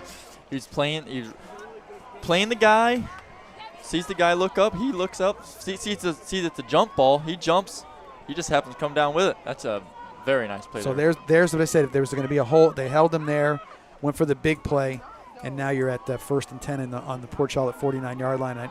And do you go back to what we're doing? We see Macho Jones back in there on 1st down running. I would be surprised if I didn't see Macho, although there's nobody covering the receiver up at the top. There's Matulovic again, and he's got ahead of steam, and he's got more speed than you think he does. Yes. And he's down just short of the goal line. Looks like to the 1. A flag down here about the 50-yard line. We got a flag, so we'll see what it is. Wow, that would be another penalty that brings back a big play for the Indians. We'll start adding those numbers up between the what could have been touchdowns and long plays and whatnot. So discussion on the play. That's just unfortunate. I mean, could they be now? The way they're looking at something, could they be talking about another lineman downfield? The way they're chatting and where they're looking. Because when how it's explained to us at halftime, they said that they counted back and he didn't throw the flag until he counted how far many yards. So they guess they get a 3-yard variable from the line of scrimmage towards there. So see if they're still discussing it because it's a big play. And this is a big moment. And here's in the game thing here, too: they've already committed to the penalty because nobody marked the ball, so that the plays should be down there. They brought the ball back. So I mean, what do you do now? Kind of guess where he was, or did you write it down, or who knows? I'm not quite sure.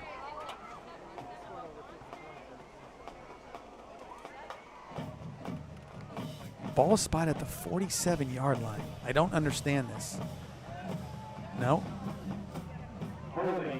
No, it's personal foul. Personal foul against the offense. That's it.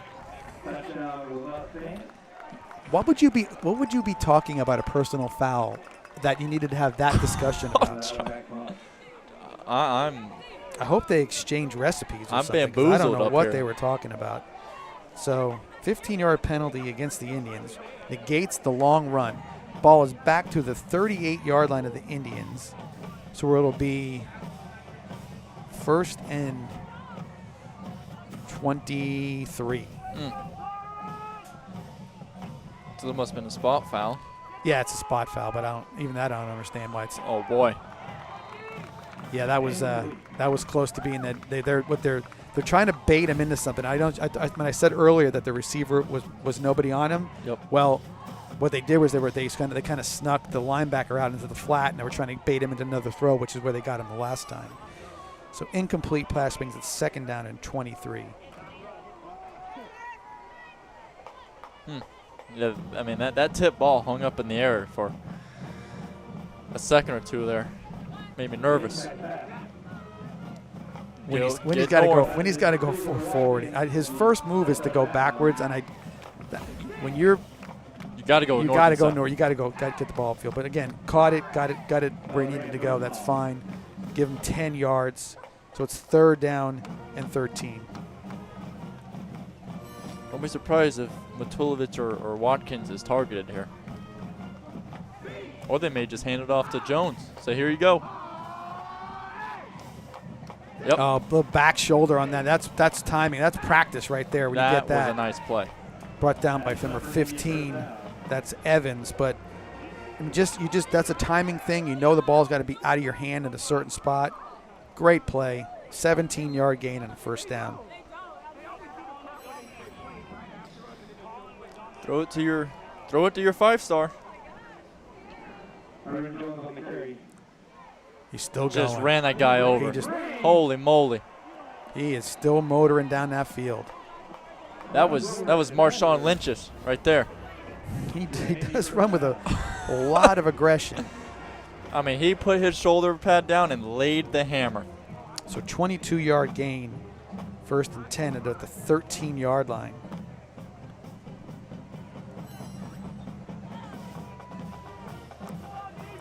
Macho again, he bounces at that time, puts his head down and out of bounds, just shy, maybe 2 yards shy of the first down. Another hard run. Another hard run. 2nd and 2, it looks like. Yep, 8-yard gain. So he's at the 5. Then it's going a little tempo again, another Macho run. This time he gets stopped in the backfield. Yeah, that play was trying to see who the player on that one was. He's cramping up now too. The guy who made the tackle has got his helmet off, and I think he's cramping because that's kind of how it looks when they cramp. I think that's green on the play. That play was blown up right from the beginning. I mean, they were there quick. He might have lost a yard, so it'd be 3rd down and 3 from the 6. And again, hopefully that's just a cramp, and it is. He got it pretty quick from it. Although I know that you want to get up and get off the field as fast as possible. That's when that cramp gets you it'll bite you about halfway off the field. Absolutely. And you go down You're again. going back to the ground. Yeah.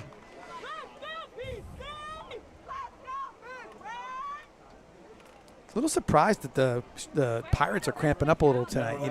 4 games into the season, you'd think that would be something you wouldn't happen, but it is, and that's okay.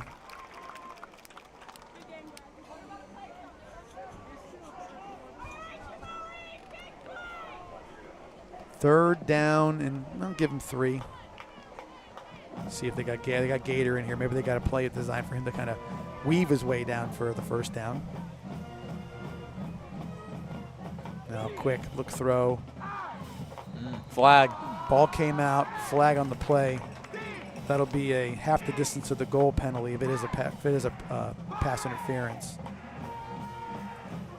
Where the flag was thrown, you would. Yeah. Threw it right at the play. Yeah, think to believe. But how some of the calls have been tonight, never know. Oh. Yep, pass interference. So it's going to be. So the ball's about the 6-yard line. It's going to be about a 3-yard penalty, and it'll be just enough for the first down if I got this figured out.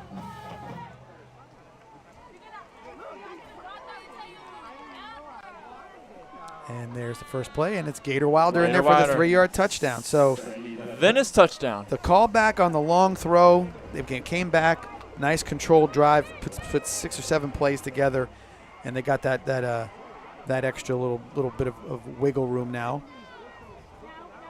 With a 41-25 Put your foot in the ground and coming up. Put your foot in the ground and start running, big fella. Royce in for the extra point. Let's see if they get a little better hold than this one. Down, good, perfect. We're talking about a laser. That was a laser, no doubt about it. So that one's good. 2:33 left in the 3rd quarter. Indians 42, Pirates 25. We'll take a break. Be back here at Port Charlotte High School right after this. It's Maverick for our friends at Tommy's Express Car Wash. You won't find a better wash than at Tommy's Express. 3 minutes in and out to save you time. With Venice now open, Tommy's now has 8 convenient locations in the area and many more to come. Join the Tommy Club here and you're a member at them all. Text the word WORKS to 52884 and get a free Works wash. Good luck this season and go Indians!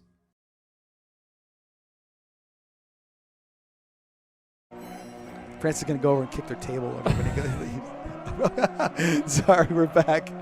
Caught us in a little conversation right there, a little production conversation.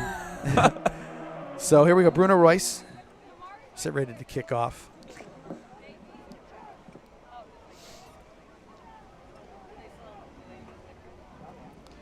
That's a good one.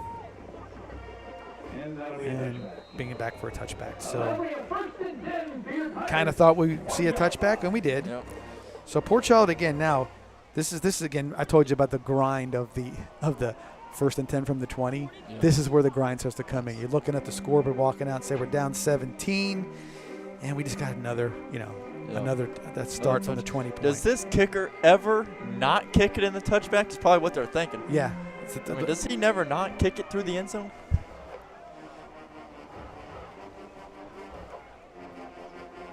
I know that's what Bishop Moreau was saying last week. They definitely were saying it. No doubt about that.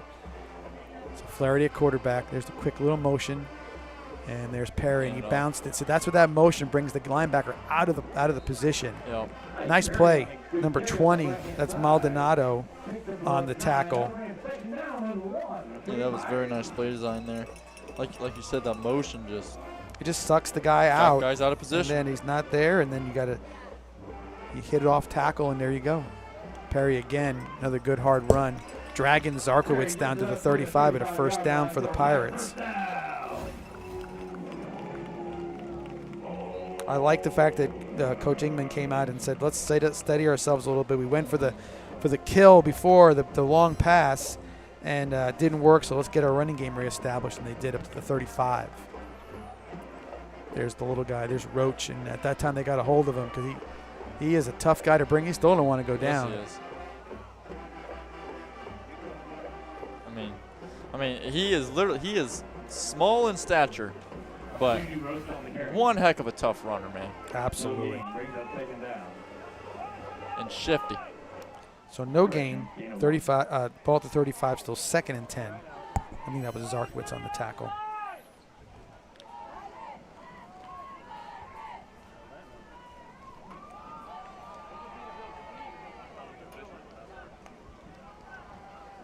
Flaherty keeps it rolling, avoids Charles, and decides to throw it into the tent down on the sidelines there. Heads up. But that's a smart play. I mean, he didn't have anything. He had Ashari coming right at him, and he needed to get rid of it before he got a loss on the play. So 3rd and 10.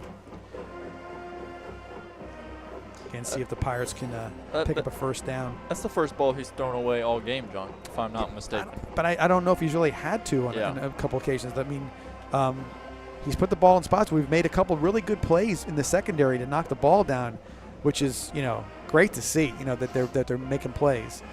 Yes. So yeah, he's really hasn't had much need to do it.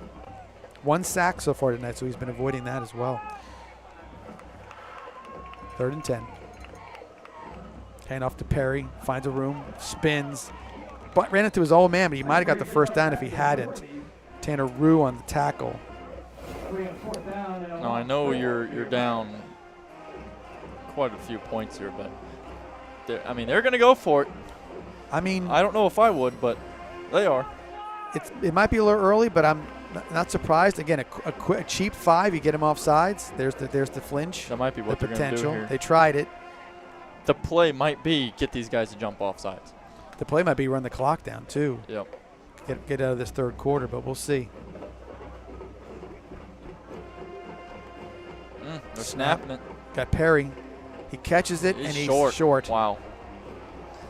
So kind of got out there, kind of got off his feet a little bit. There was a completion, but there was no yards gained on it at all. I mean, now I'm kind of confused on that play call there. Your 4th down, you have to gain at least 4, and you throw a little out route there. I think the line of scrimmage. I can't really say if the pass was, but Perry needed to keep his feet on that one. That's for sure. Absolutely. He didn't do him any favors. Well, shout out to all of our viewers tonight. Thank you guys for tuning in. Yeah, we've got some good numbers tonight. We all appreciate everybody out there watching. Let everybody know the Vibrant Aspect Media. Go to that YouTube page on Friday nights and see Venice High School football. Shout out Bogies. They got us tuned up in there. Tuned up and watching. Everybody's watching on those brand new screens and everything else. Macho Jones on the carry on that 1st down play.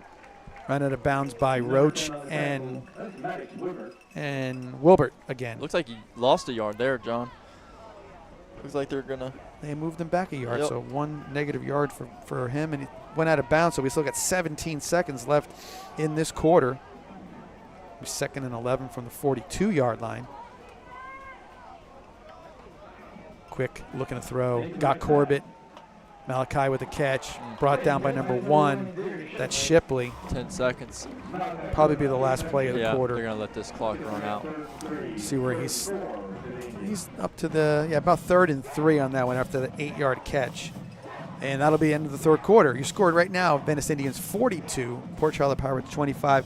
We'll take a break, come back here for the very exciting, hopefully, fourth quarter. Hopefully. We'll be right back. See you here shortly. It's Maverick for our friends at Tommy's Express Car Wash. You won't find a better wash than at Tommy's Express. 3 minutes in and out to save you time. With Venice now open, Tommy's now has 8 convenient locations in the area and many more to come. Join the Tommy Club here and you're a member at them all. Text the word WORKS to 52884 and get a free Works wash. Good luck this season and go Indians!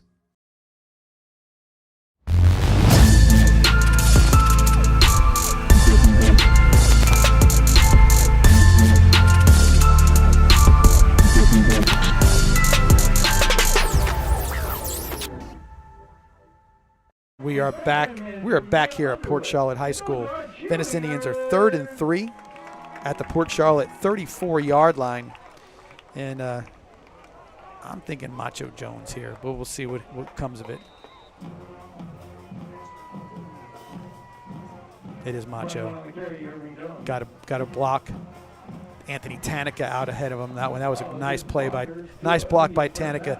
Macho put his face right in his back and said, "Get me to the first down marker," and he did. You love to see your O-lineman working like that. So 1st and 10, Indians at the Port Charlotte 23-yard line after that 11-yard gain.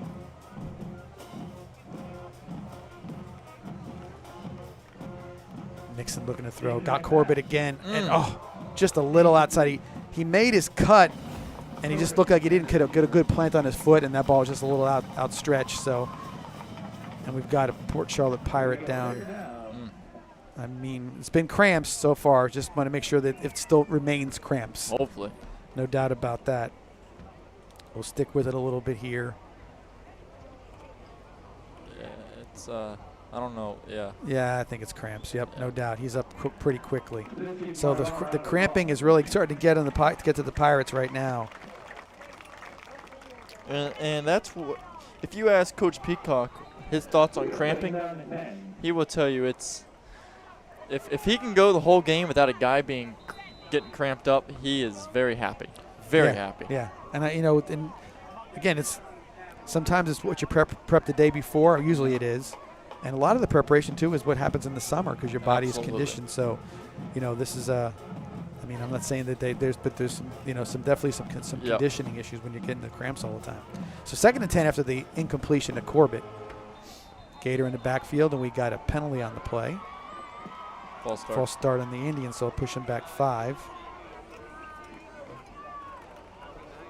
Well, there's been some like odd calls, I would say, if you want to call them that, or there haven't been a lot of calls. You know what I mean? I think that's a good thing. You're not gonna get every call you expect, or you're not gonna get everything that's perfect. But tonight it's been a fair amount. There hasn't been over the top. I think they've been the right situations that have made some calls. So kudos to this refereeing crew so far. Gator on the carry after the 5-yard loss, and he spins down. That was Shipley on the tackle. He might have got 3 on that one. Give him 2. So 3rd and 13 from about the 26-yard line. Nixon takes it. Looking. Nobody open. Still staying in. Now he got the first down if he can put it down and go.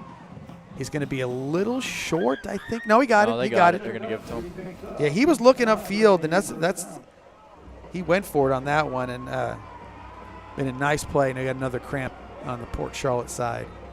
Yeah, and when Nixon was in the backfield there, 2 Port Charlotte guys ran right. It was like just ran right into each other. It's like ping pong balls hitting off each other. Well, that's what happens. You start running around, you get a little confused as to what's going on. One guy's going one way, you're supposed to be watching the other guy go the other way, and you meet in the wrong spot. Watch out. Seems like that players going to be Yeah, okay. this is I can tell you now. I don't know this. It seems like it's not one guy. Yeah, no, I was going to say it's that. everybody it's the now. whole team. They're really starting to fall apart with the cramping. We'll see how they hold up in the next 10:47 in this game.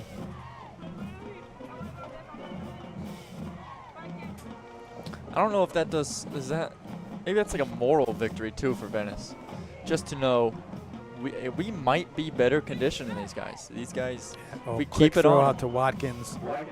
Puts his foot down, kind of carrying people. He's in the end zone. Winnie Watkins. Venice touchdown. 11-yard touchdown pass. And that one, you saw him. He put his foot down. He didn't hesitate. And then he got to the goal line. He used some of his power. He has these strong guy in the workout room. He's in the gym, or I should say the gym, weight room. And he showed it a little bit right there. So another touchdown for the Indians, and Royce up for yet another extra point. You know what he did, John? He went north. Yes. He didn't spin. He didn't try to do all the antics.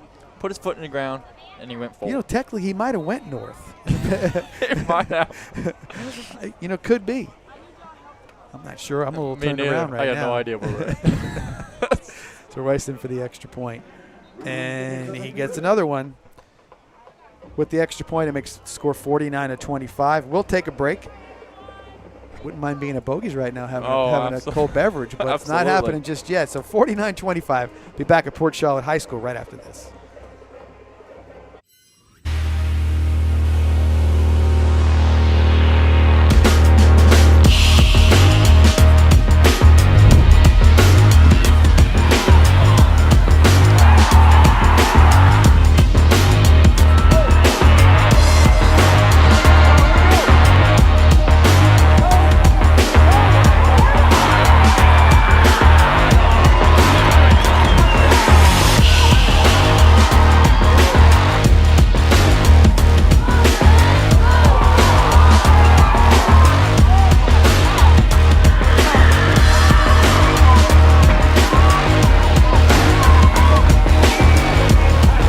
We are back at Port Charlotte High School. We're set to kick off. The Indians are to Port Charlotte.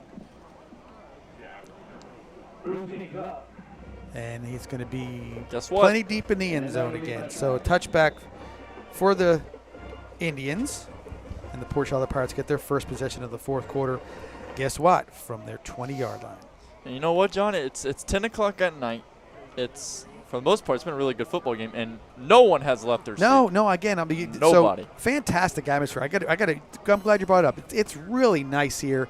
The crowd is into it. Port Charlotte fans are, they're all still here, and of course the Venice fans, they, as usual, have packed the away side. So yeah, so it's a really good. If you wanted to see, take a snapshot of a good local high school football game, this is the one. Absolutely. No doubt about it. Flaherty in the backfield. I think Perry still next to him on his right side. It is Perry on the carry. Bryant got him that time. Gain of 4. Number 9 on the tackle. Dylan Bryant. Perry gains 3. I kind of like that call right there because you just got to get some positive yardage. Get the 4, see what you can do the next play, get yourself a manageable third down or a first down, see what comes of it. Flaherty looking for the throw. Oh, wow. A little behind his receiver. That's number 18. Yeah, maybe a little miscommunication. That's Pearl. But Brantley was right there. Kanai's played a nice both corners. Let's say it right now. Both corners have played nice games. Yes. They've been with where they need to be. Port Charlotte, he throws it good. Throws a nice ball. Yes, he does. So I think the corners have played a nice game tonight. Third down now and 6. Flaherty rolling to his right, looking, going to tuck it. No, he runs. Good play. That's nice, man. Just keeping his eyes downfield. I think that was Pearl again. This time he got him for the first down. Brought down by Watkins and Maldonado. Yeah, Flaherty got... No, I'm sorry, Kanai, Brantley, and Maldonado. Flaherty got flushed out of the pocket. He's rolling to his right, but he's also keeping his eyes downfield, and he finds himself an open receiver. And he hits him. Yep, good 15-yard gain for the first down. Ball at the 39-yard line. Flaherty rolling to his left this time. He's got Bryant in his face, and he's got Weatherington on his back. So nowhere to go after that. He kind of ran into his own man, and the sack was right there. That was just very nice play there. So loss of 6. 6? Yeah, loss of 6. So 2nd and 16 at the 33-yard line. You know, you make that great play to get that first down, and then you're really back to where you were. Flaherty set the pass, looking, throws back, finds his receiver. Wow. That's Barisil. Saying he caught it. He did catch it, but I think he's limping around a little bit too. We got flags. Looks like there's a flag. Let me tell you what. I'll say it now. This Flaherty kid is going to be a problem the next 2 years. He's poised. You know, he knows where he's going with the ball. He goes to his progressions, like you said. Yeah, you're definitely right. He's very mature Not for a sure sophomore. what the call is here. What do we got? Holding against the Indians. Wow. Okay. Well, it's 10 yards or it's 6 yards. I think you take the 10, right? You would think so. You would take the 10. So we'll negate that throw, give him the 10.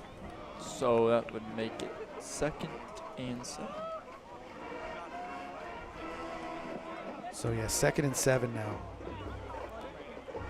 from the 42-yard line.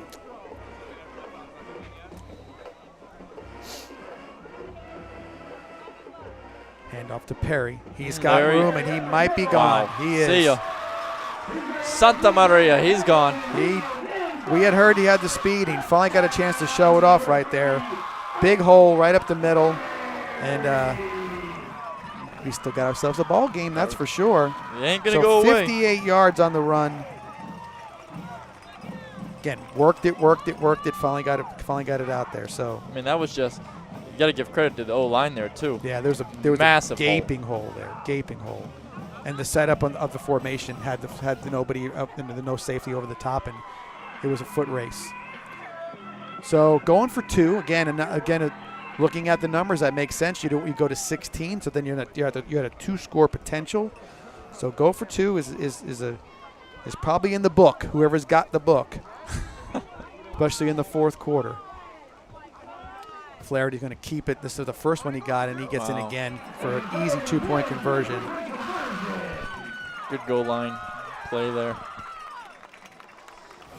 So it's now 33 to 49 to 33, 8:33 left in the game, but it's a 16-point game. So it's not a 3-score. It's a 2-score game. But you got to get those 2-point conversions, and based on that last one, they got a play there. That's a pretty good play on the goal line. Yeah, and you best believe they're going to be onside kicking this. So I will tell you this. It would not surprise me, but if I was going to do something here, I might go pooch. Michael Pooch? You know, if you can put it in the right spot where you've got some spacing, I might be looking for a guy. You know, maybe if I'm the special teams coach, I'm like, let's see where they come out formationally and see where we can drop a ball and it starts bouncing around the wrong way. We'll see, because the hands team is out there right now. Absolutely.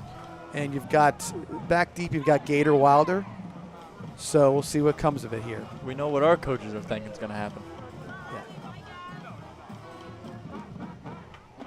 He is lining it up like he is going to go onside. Yeah, I think the whole stadium knows something's going to be. We'll see. An onside is always interesting.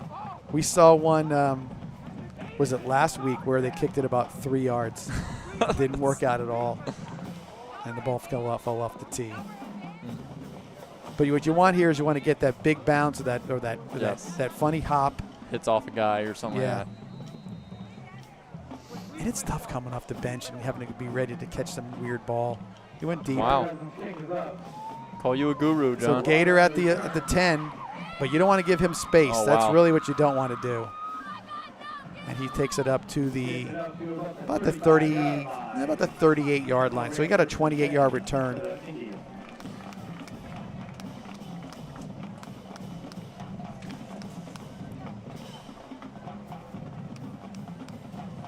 So ball spotted at I'm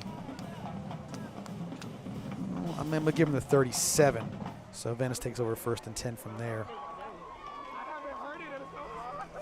8:24 left in the game. We got John Ford, the freshman, in there right now at running back. Yeah, Port Charlotte's got to trust their defense here. He got maybe back to the line of scrimmage, so no gain. 2nd and 10. Charles on the tackle. Haven't called his name too much tonight. I know he's been clogging some stuff in the middle, but I haven't really heard too much. No.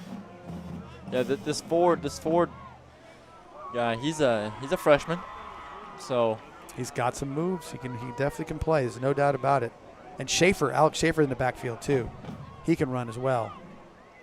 And that broken tackle, but again, nowhere to go on that. To be honest with you, John, I'm surprised to see the second. Well, I think they had something dialed up there that they were looking for. Again, something they may have saw in the films or whatever. So we're gonna give him no gain again. So 3rd and 10.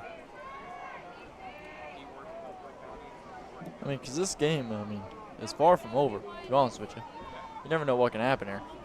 Venice slowing it down a little bit. Down the play clock's at 10. That doesn't usually get there to 10 very often with the Indians. Nixon looking, throw. Watch out. Buried. Wow. Port Charlotte brought the pressure.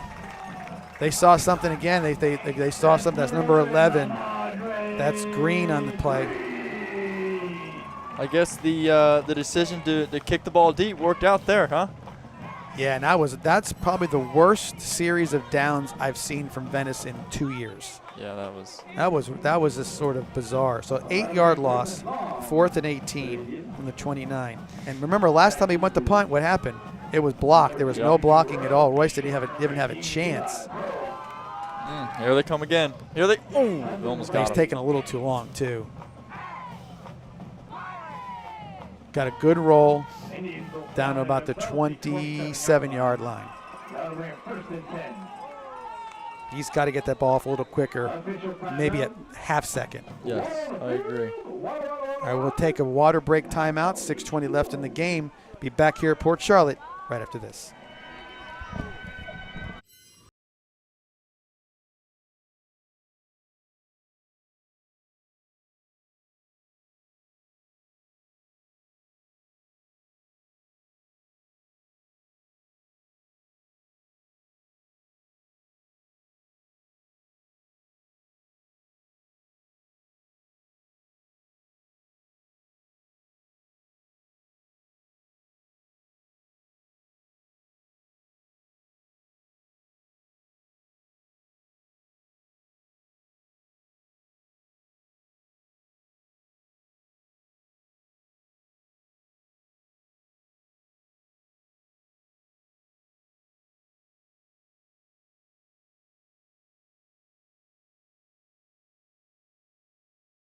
And we're back here at Port Charlotte High School. 1st and 10 for the Pirates at their own 27-yard line. Now look, Perry went 42, or no, 58 the last time. He's back in that backfield. You better be ready to see him a little bit of him here. Yep. And there he goes again. Hammered. And again, just broke a tackle. And it's all Venice players right there.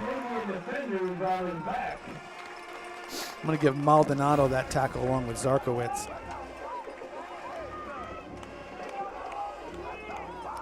Perry picks up 9.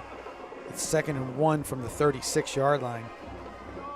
Listen, he's got momentum right now. I don't know why you got to keep giving him the ball. You got to keep feeding him the football. Formation is there. They're getting the safeties out. And that time it's good play by number 51.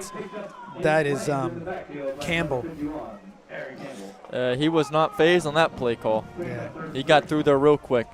That was a nice tackle in the backfield. Yeah, he didn't try to do anything fancy except put him right to the ground. Loss of 1 on the play. So 3rd and 2 from the 35-yard line. QB keeper. Flaherty with a good run and just stepped over somebody. That was Kenai Brantley. First down for Flaherty and the Pirates. The ball is up to the 46-yard line of the Indians. That was a 19-yard run. Man, these guys are going to make you earn it. Ball on the ground. Roach picked it up, and after there was a loss in the play. Marsters getting back in the action there with a tackle. It's been a while since he called his name. Yeah, I think they're trying to. I think they're running away from him a little bit. Yep. Again, formationally, they're doing some stuff with him, getting him outside the play. That was a loss of 2, 2nd and 12 from the Venice 48 now. 4:46 left in the game. Faraday keeps it. Got him wide open. Wow. I think it was the play was that's as wide open as you're going to get somebody.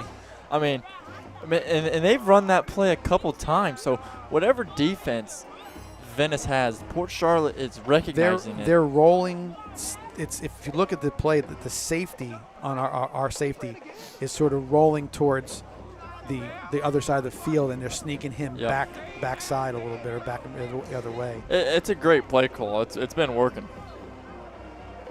So 3rd down and 12, 48-yard line, and this is 4-down territory. Flaherty looking, got time, throws, got an open man, and just a little off.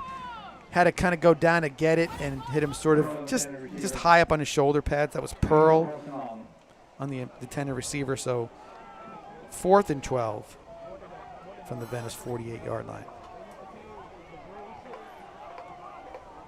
You see what they're just sneaking guys back towards the middle of the field, spreading them out and getting in there at that wide open space and you see behind the linebackers. The DBs are still giving 5 yards of cushion here. Well, right now they're giving a little more than that because I think they're trying to keep everything in front of them right now as far as this with a 4th and 12. 10 seconds on the play clock. Looks like we got Winston Watkins on defense, playing defense here too. Right here on this near side. There's some pressure. Oh, he dropped the ball. Don't know if it mattered much. He ended up getting it back, but it was a sack. Give Rue the sack on that thing after the ball was knocked free.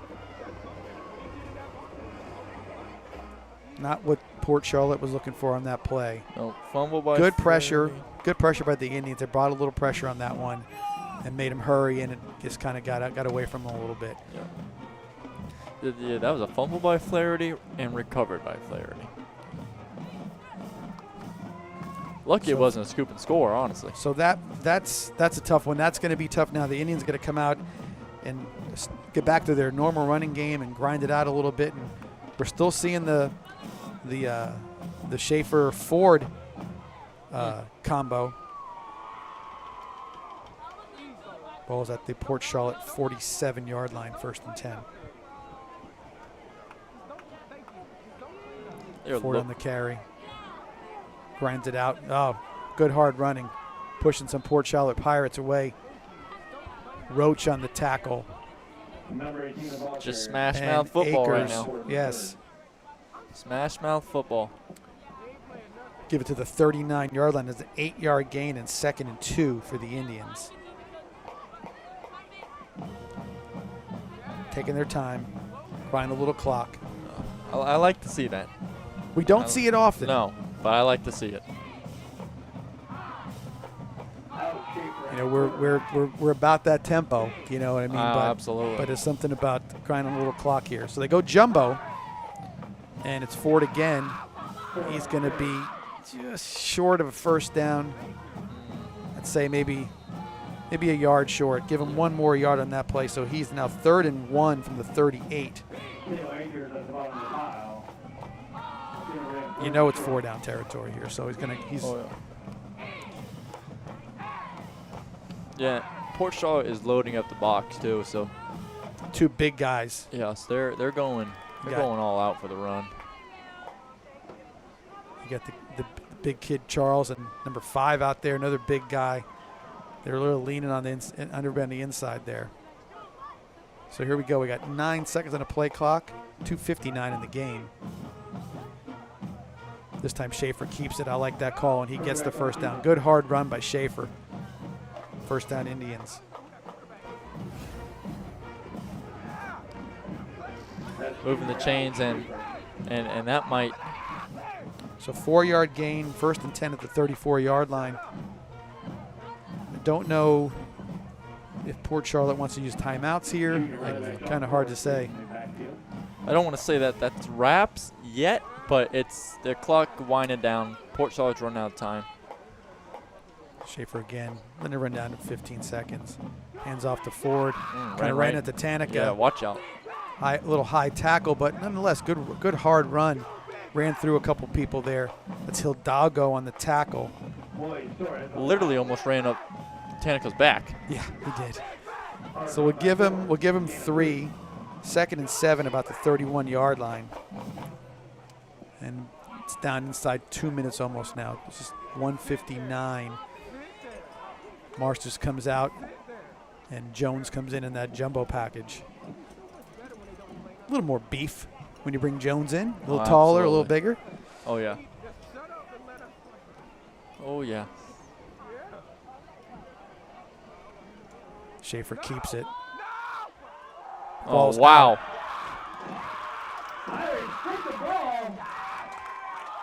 He's still running, guys. You got to bring him to the ground. You can't. So fumbled by Schaefer, recovered by 33. I think number 33 stripped it and caught it. And that ball was just flipping in the air. So ball was fumbled, and there's still hope. Wow. In the air. So we got that good play by the Pirates. You know, they're not giving up.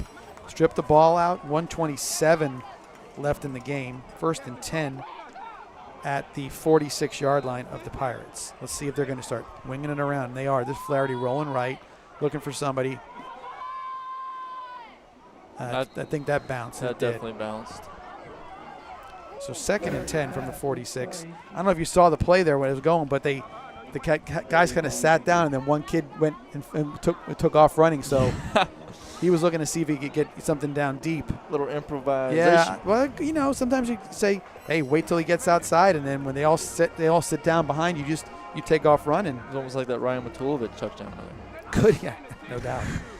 So 2nd and 10 from the 46. 1:20 on the clock. Coach Shannon sees something he doesn't like. Oh, watch Perry. out. That's a face mask. They didn't call it. They didn't call it. And Zarkowitz on the tackle. There it is. A very late flag. I don't know if it's going to be the face mask. How does it take that long? I mean, we saw from up here, that guy's helmet was rearranged to the other side of his head. Is it 5 or is it 10 or 4, 5 or 15? Let's see what he does. I would say it's going to be 15 because, because that's what happens in these situations. But you know what? It was the back judge that threw the flag, not the referee standing right there by it. It's just odd. Just odd. So 1st down, ball's up to the 39-yard line of Venice.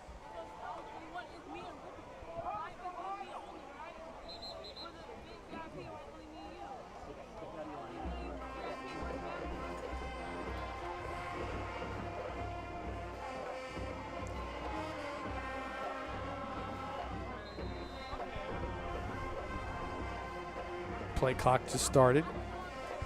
The penalty took the game clock to be off. Pearl in motion. He's moving upfield. They caught it. Flag. So this is This is nothing. Wide open. Well, there's going to be a penalty on the Pirates because you can't run and do a big curl towards the line of scrimmage. That's Canadian football. You can. Yeah. But not here. Fortunately. We are in the States. We are in the States. And that's a similar play to earlier. They didn't sort of hesitate. They rolled him out and then snuck the guy deep. And he was open by a good 10 yards. So there'll be a 5-yard penalty assessed.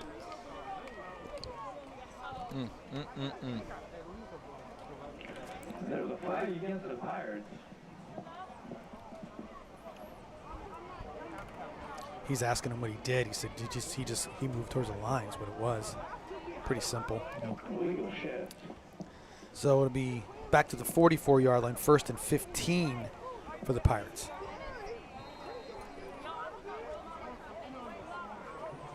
And the guy who I didn't see but I hadn't seen him run in any pass patterns before. That whole different dude out there that time. Flaherty looking to go backside. You had him open. Wide open. Wow. Just threw it a little But too high there. I think what happened on the play is that Brantley slipped down. He's saying he got pushed down. Nonetheless, it's 2nd and 15 from the 44 still. 58 seconds left in the game. Yeah, when you got a guy that wide open, you're kind of like, okay, what happened?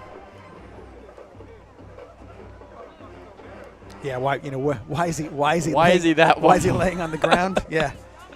Something happened. Fake the hand of Perry. Flaherty looking, got time again, rolling out. Bryant chasing him down, and Jones. Then now he's got plenty of time. Watch out, wide open. Wow, that's what happens when you get to run around and do whatever you want to do back there. But you know what, John? That was a nice play by Flaherty. That's what I'm saying. Yeah, keeping that play alive with his legs, letting his receivers find space. And that guy didn't have a defender 10 yards close to him. Ball's up to the 12-yard line of the Indians after the 32-yard gain. Perry on the run, tripped up by Rue. Yeah, it looks like they're going fast now. 2nd and 5. Trying to keep up here. Yeah, it's 27 seconds left. Perry runs into Flaherty, running hard. Kind of stacked up. They blew it dead, and there's a penalty flag also. Flag. I think it's going to be against the Pirates because that's when you see him throw it towards the offensive side of the line of scrimmage. It's usually a formational thing or somebody jumped trying to go fast.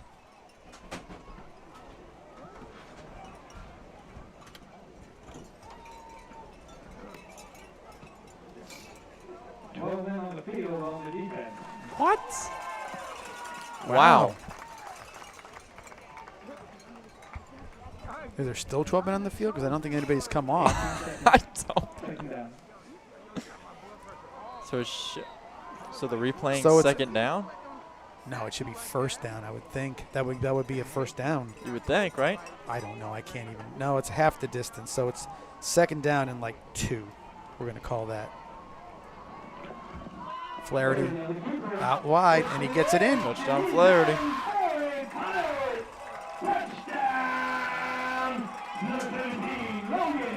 So I'll give him a 4-yard touchdown run. And you got to go for 2. This is.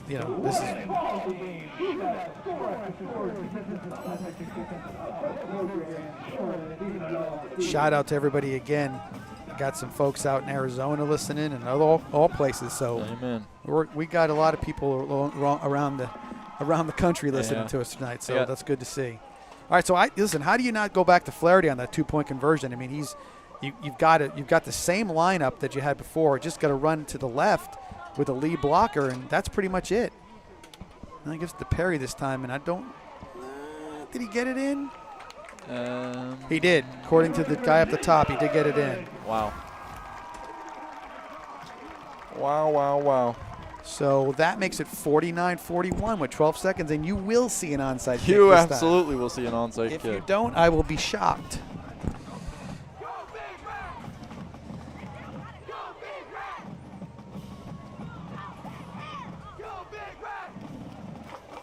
Kickoff is coming. We'll see what happens. Let me tell you what, if you told Port Charlotte a week ago that they were going to be in a 41-49 ball game with Venice going into the last second, they would be ecstatic. Well, I'll tell you the truth. I mean, I don't know. I mean, I got where you're coming from with that, but I don't know if they're just not trying to get to that next step. Yes. I mean, like, you would look at them and say, well, if they were having minimal success or whatever. But yeah, I mean, I think you're right. I think if you looked at it, if you end the season and start looking at the chapters of the book in the season, you're going to say that. Mm-hmm. Tonight, I think they're going to say, we made mistakes. We could hung have with done them. some stuff, right? We hung with them. We're there. Yep. And again, I told you, I thought a good game tonight, whatever way the outcome come for Yes. Port Charlotte, is going to be where they're going to. This is going to be a stepping stone moment for them. Yep. What can they do with it? Where can they take it? Because again, what I'm looking at too is teams in the playoffs always have good offenses and whatnot. So you've seen a good offense, and they've sort of gone, a little toe for toe with it.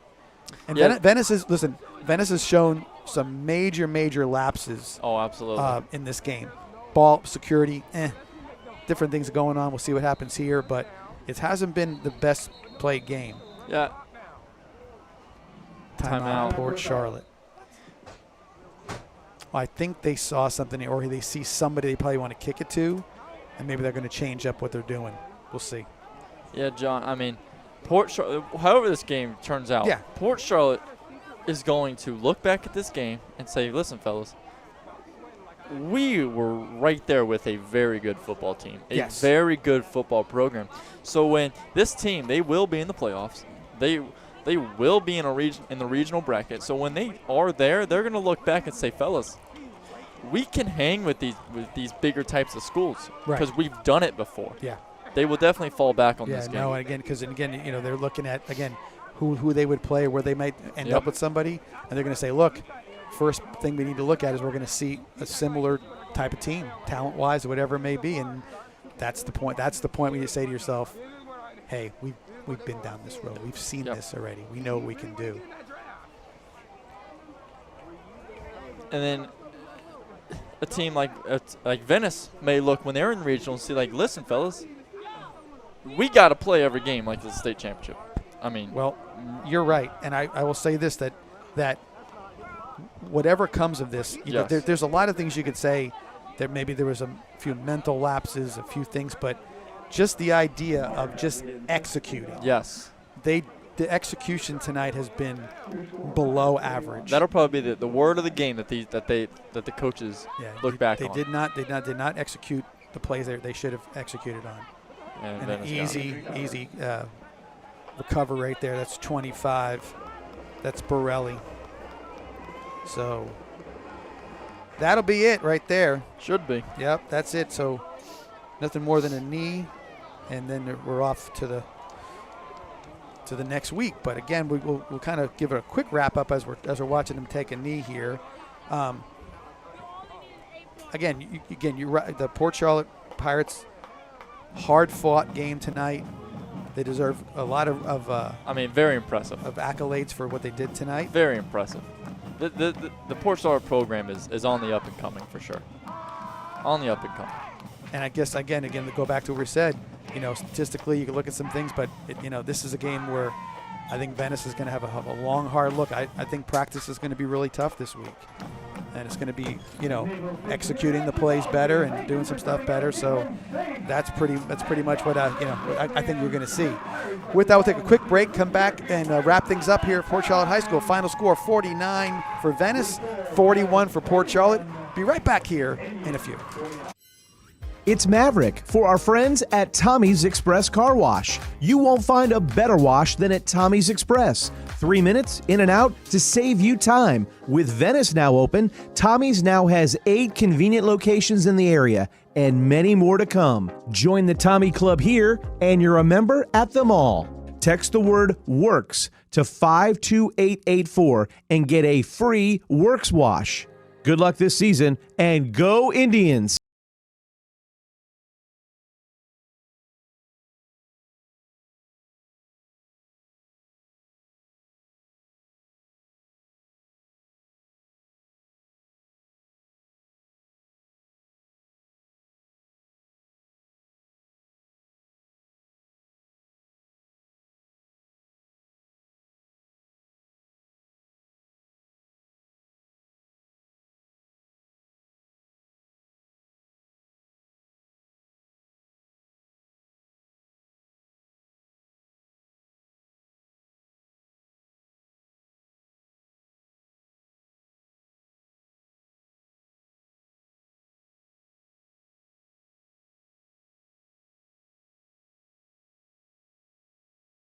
Back here again at Port Charlotte High School for the final score: Indians 49, Pirates 41. And Jeff, real quick, we talked a little bit. We thought of the game and execution for the Indians and the Pirates having a really good game plan. But again, I think Port Charlotte is going to come out of this game feeling like they've moved up the ladder. They show what they can do against a tough team like Venice, a state-ranked team like Venice. Yes. And so I think they can take a lot from this. But I'll also say to you this that the Indians as well, they've been playing these shootout games. I think they got to look back and say to themselves, something's got to give. Mm-hmm. We got to figure out what are we, what are we taking from this. We've proven now that we can put 49, 50 points up every game, but we're also proving that we can give up 49, 59 points a game as well. So how far is that going to take you? Yes. By the way, real quick, something really good. I can see a little bit there. Both teams are embracing each other and shaking hands and saying a prayer together. So that's great. Okay. That's what it's all about. We talk about rivalries, talk about this. You see this more from the local angle, and I think it's a really cool thing. And I think both coaches are going to walk away from this seeing this situation and seeing that as a highlight of the game. So love to see it. Hope you all enjoyed tonight. Jeff, anything more comments you got to wrap things up? Thank you guys for tuning in all the way from Minnesota. I'm reading here Vancouver Island, so all over. Yeah, all over the I place. said Arizona. I got a celebrity, former volleyball coach, Venice High School, Brian Whitley, up in Auburn, Alabama. He's watching the game tonight too. Wow! So thanks to him. But Yep. with all that, we appreciate everybody watching tonight, and tune in again next week from a home game in Venice, so you'll get to watch that as well. So for my buddy Jeff Fulcher, myself, John Massoni, and thank you all out there.